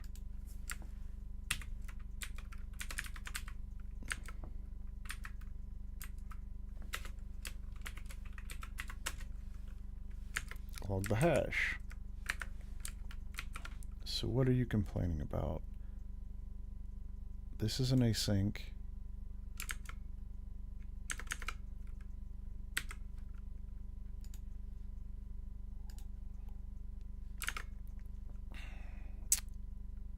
Digest algorithm requested at hash password.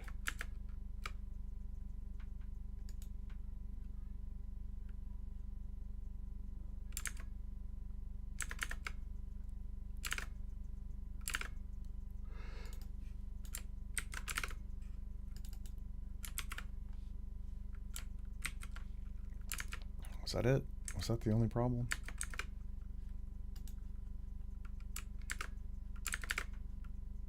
And did we log a...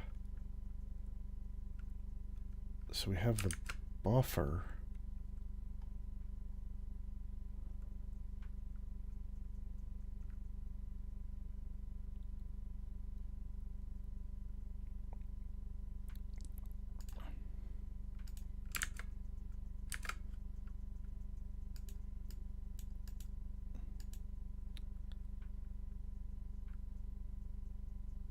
To a hex string.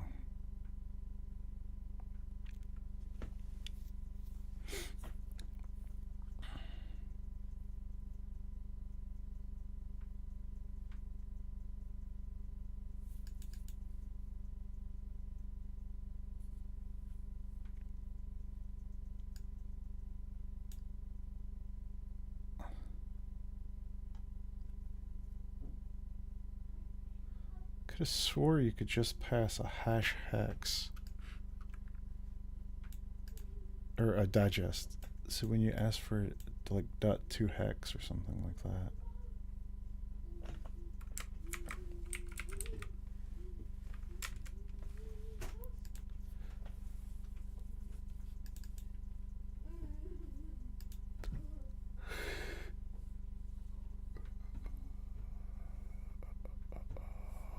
Digest hex.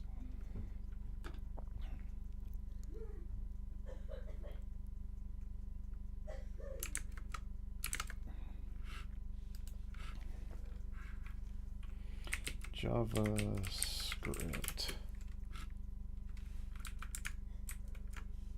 Crypto hash to hex.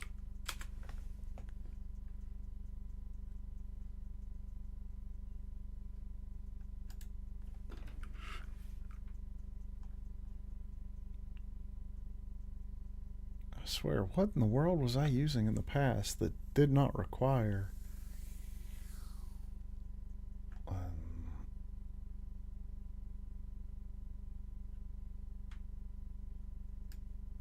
I swear that is not what I would have done in the past. I know I did something like digest hex, but maybe I'm thinking of a different programming language. So weird. So weird that I know for a fact that I've done this.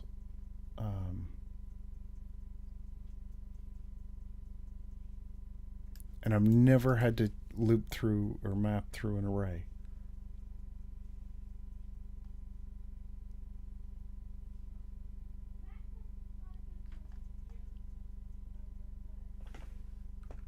I swear it's like I woke up in the wrong world. This is crazy. I swear I did something like... It was something like...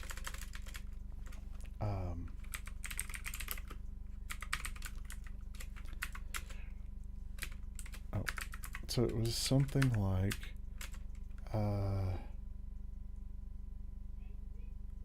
what is it? Buffer equals random stuff. Then it was hex equals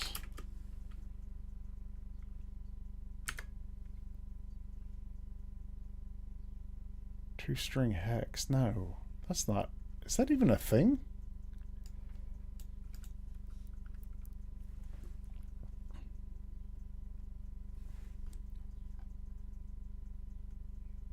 So we got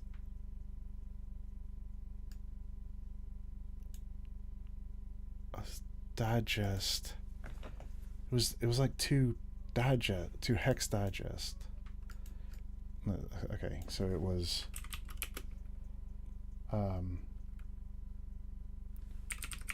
hash string to SHA-256, then get get SHA-256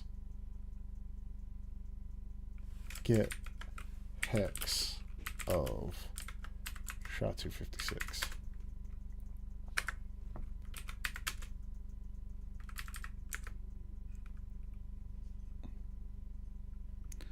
I swear that's not what I did in the past. Honestly, don't understand how.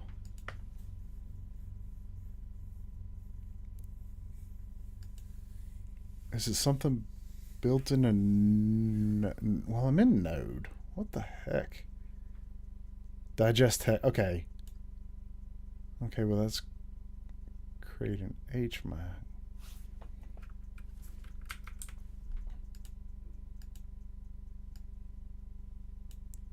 Yeah, it was definitely this pattern. It wasn't with a HMAC, though. It was... Or maybe it was.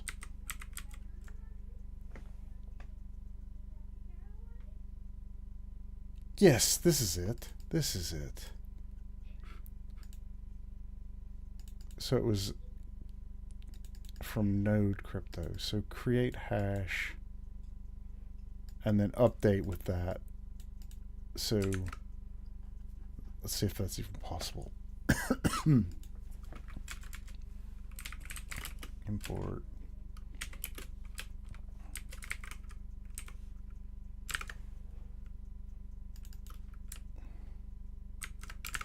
Import create hash from crypto. Now, then it was hash equals that.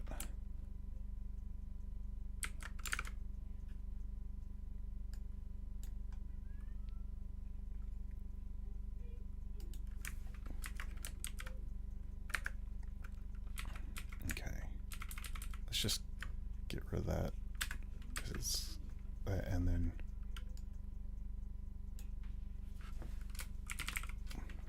hash algorithm, and I think that was just the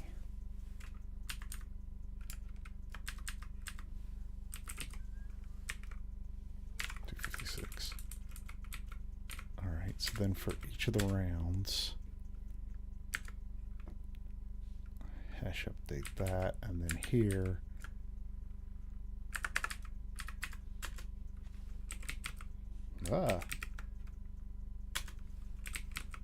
password equals hash digest hash encoding. There we go. And then this is the password. That's much more like what I was expecting. Now, let's clear this. Now, will this actually work? No idea. Seems like no. Do I need to install crypto, or is that...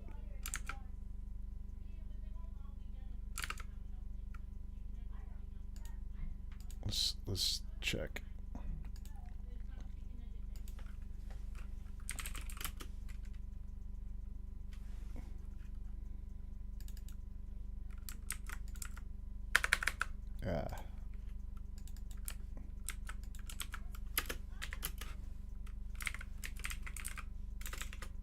Acquire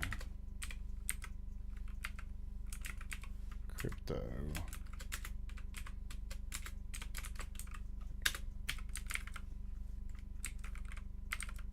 Create hash. Undefined.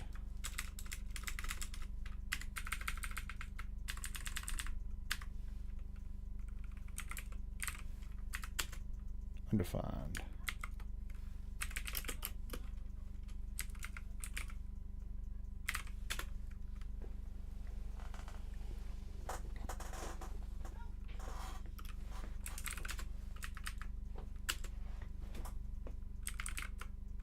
Oh. Okay. Create hash.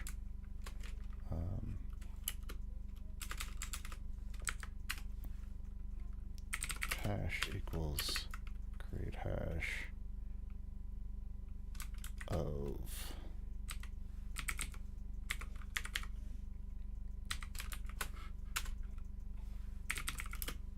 hash dot update foo dot digest hex, right? Yeah. Okay.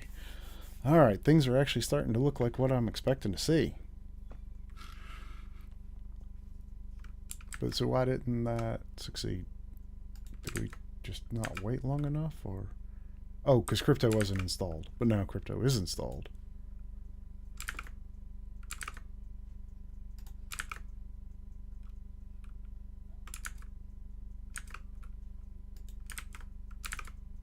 Don't know if we started the server.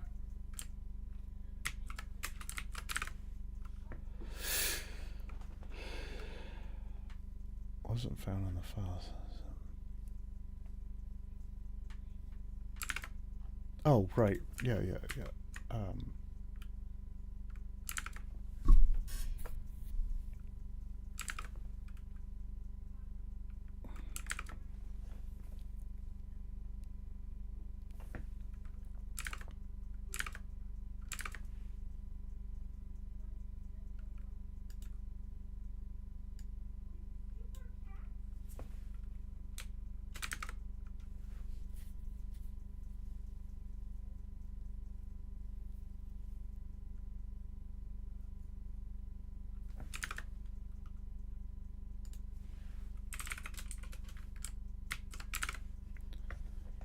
The package node crypto wasn't found in the file system. Make sure to prefix the module name with node to enable node compatibility. Add node compat to true to your Wrangler toml.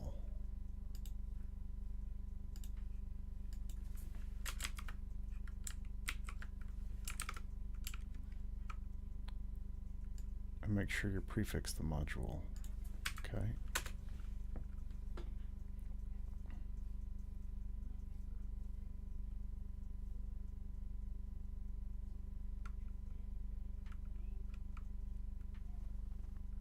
Could not resolve node crypto.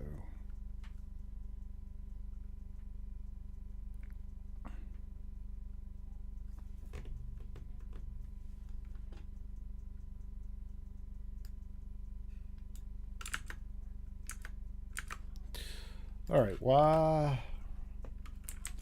Wrangler toml node crypto?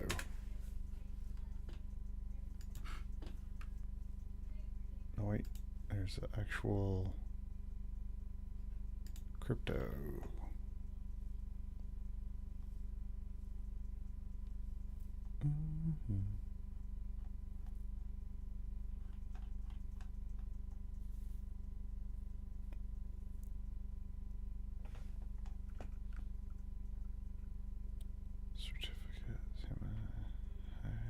Hash. Okay, so wait, so that's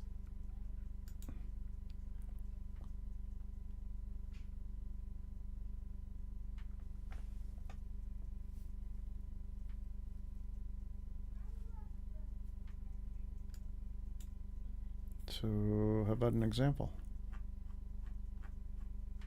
Because I did what you said and it didn't work. Come on.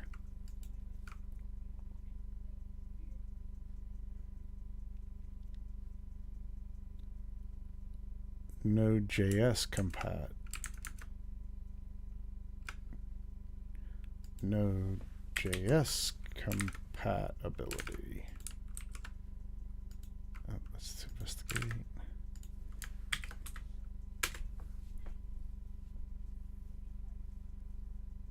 Could not resolve node crypto. How about Node.js crypto? Is that what you're asking for actually?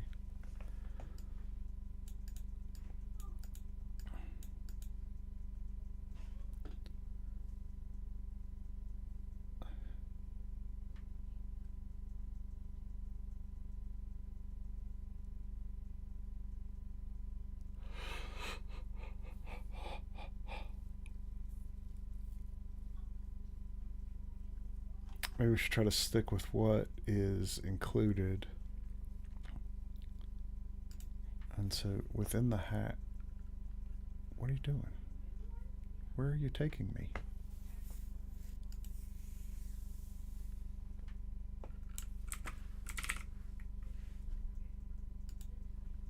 Hash.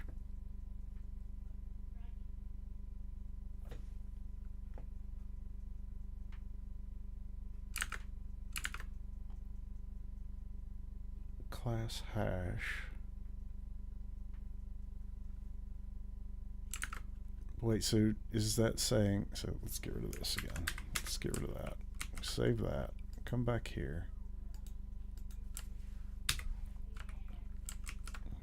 So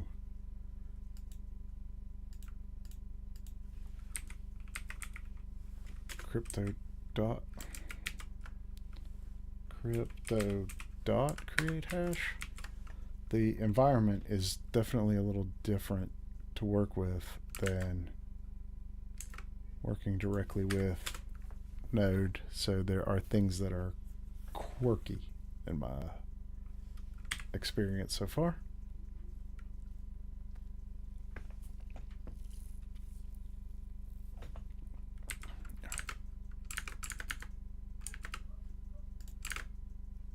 Okay, so we have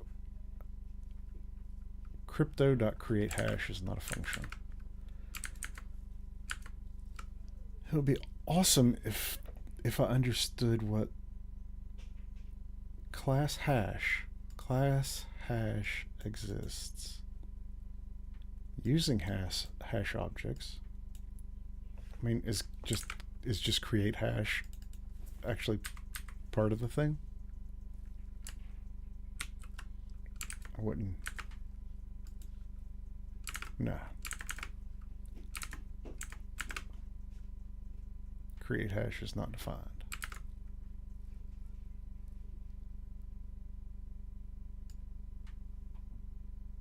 And it was saying node crypto is not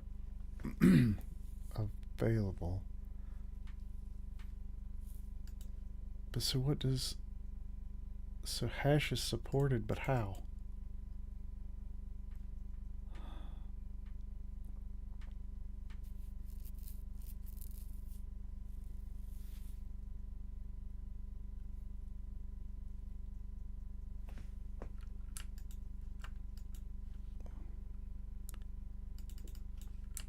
Okay.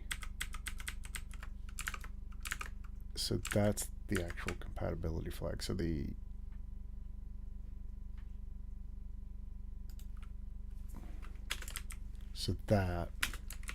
so now we're saying Node.js compatibility. And then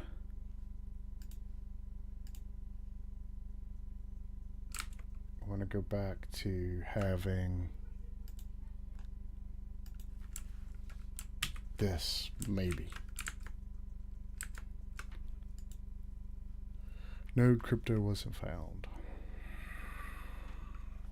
Do we need to restart the server since we changed the Wrangler?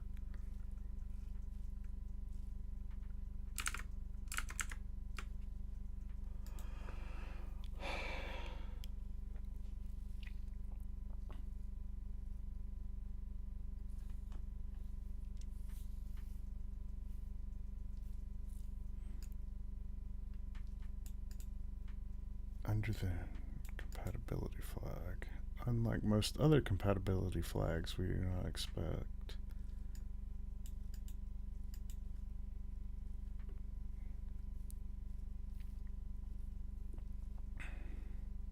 So if we've added this, then what?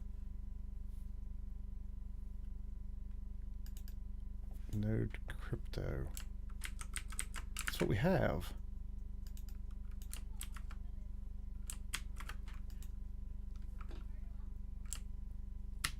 I don't understand what you're asking of me.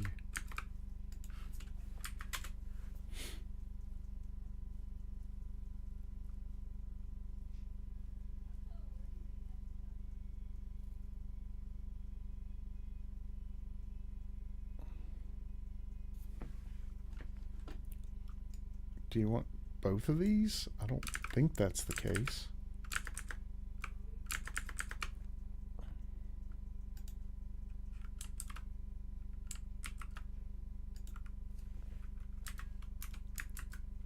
Are these actually...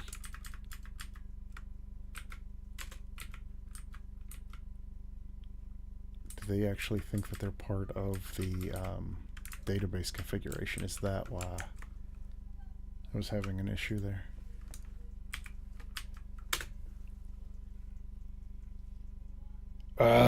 Come on.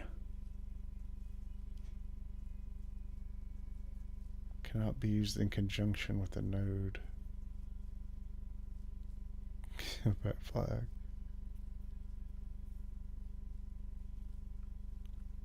For my CLI command. I don't have the node compat, but it's because we have two of them. Probably. So if we take...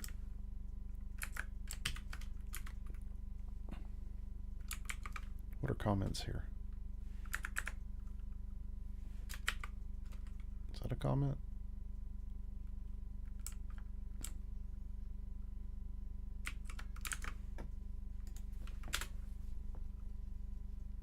Okay, so we just wanted the one, and it thought it was part of the database configuration.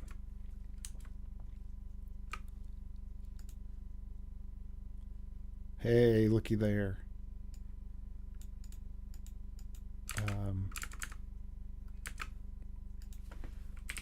Password hash salt separator.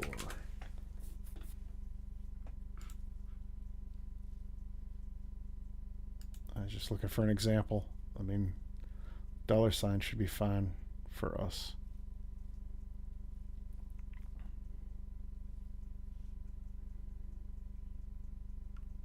Yeah, it's fine. I can't remember if the... Oh, I guess we could use...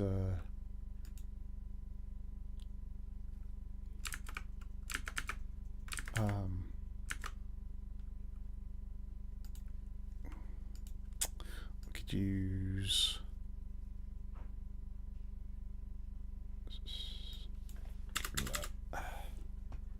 we could use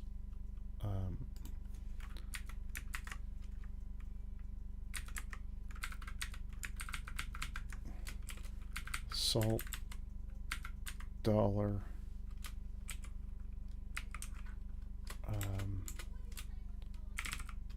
hash rounds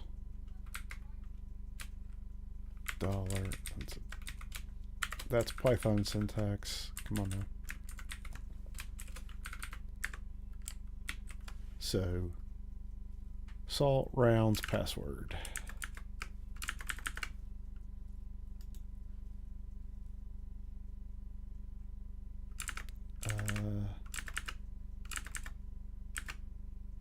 Return salt hash rounds.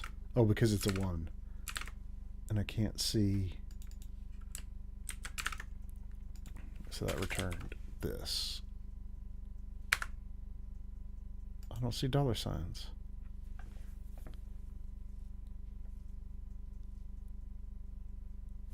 Let's add spaces. Oh.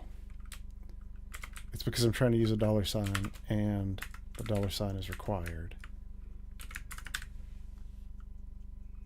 I could actually make like spaces just so that we can see it.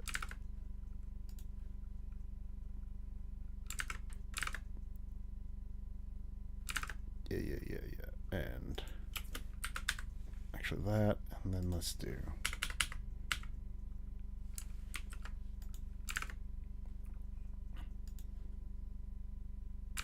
internal server error. Why you complain? Digest already called. Oh.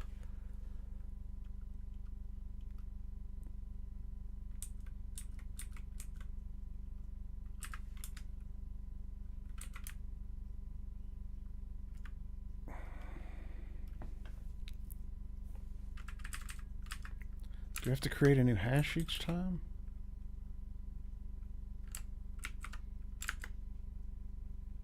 That seems inefficient. Although that's kind of the thing about having multiple rounds um, of hashing, is that it being inefficient is kind of what adds some security to it. But actually, that's only if the actual algorithm itself adds some time. So again, another disclaimer: don't do this. This is just for investigation. And since we're on the edge, okay, so that's our salt. That's the number of rounds. That's the hash.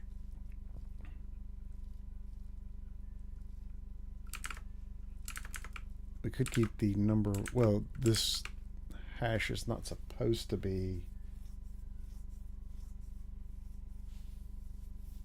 publicly available, but that's kind of the whole point of only having a hash, is that if your database does get dumped, that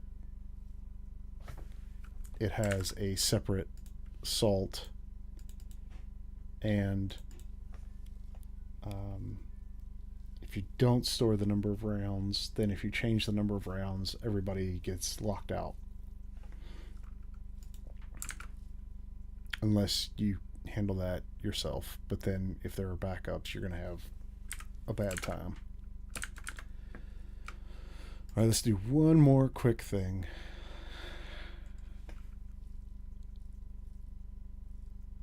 And let's do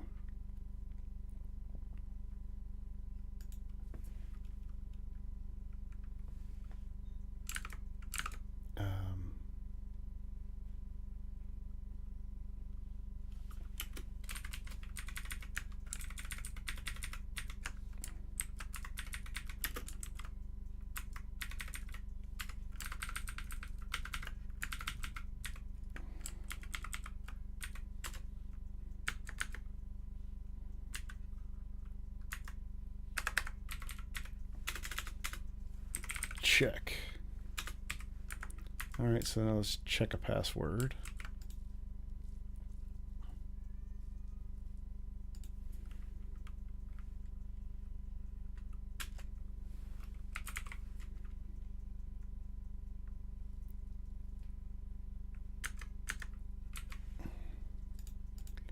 All right, no, what we're going to do here is password and hash is the body. Yeah, we're going to split the hash, and then hash 3, and then we're going to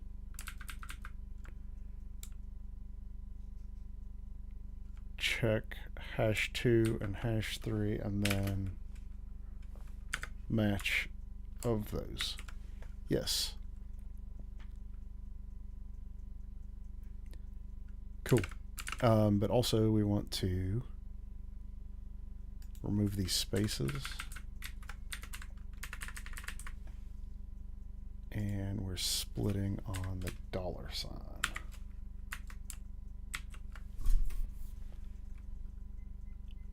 Excellent, excellent, excellent, excellent. And then for hash password,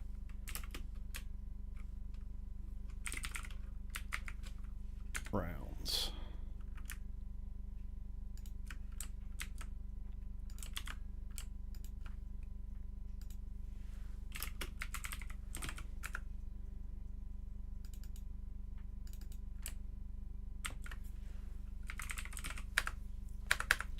So that way we do have it set, but the ones we're receiving could be different from what our current default is. But actually this should be rounds. Okay, so now that is on password check, user password check. So if we come back and one more time fetch this,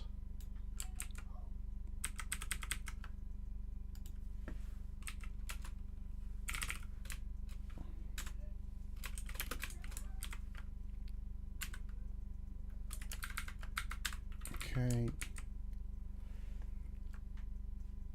so 96B. This should still No, because the salt's going to change. So let's just duplicate this now.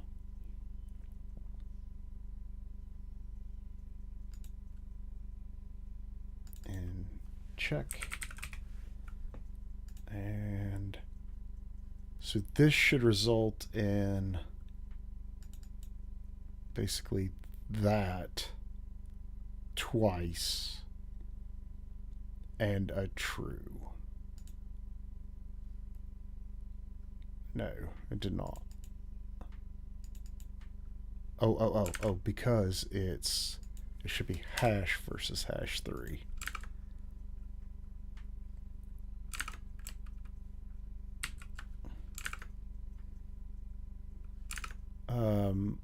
No.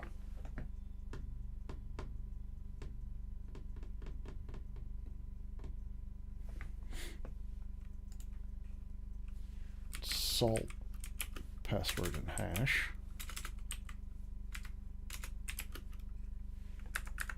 Okay. So then in our hash password, we accept the salt.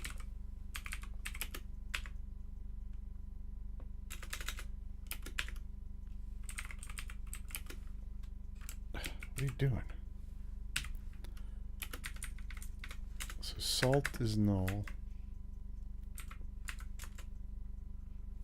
if not salt. Then we generate one.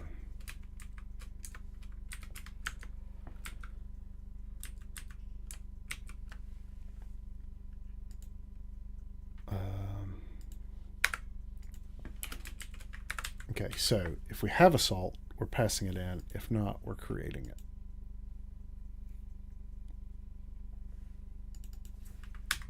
Don't need the const because it's not a new declaration of salt. It's that salt is being passed in. Okay, so now if we come back and send this, they match because we're using the same salt and the same number of rounds. And if we change that to a different number, it's going to be a mismatch.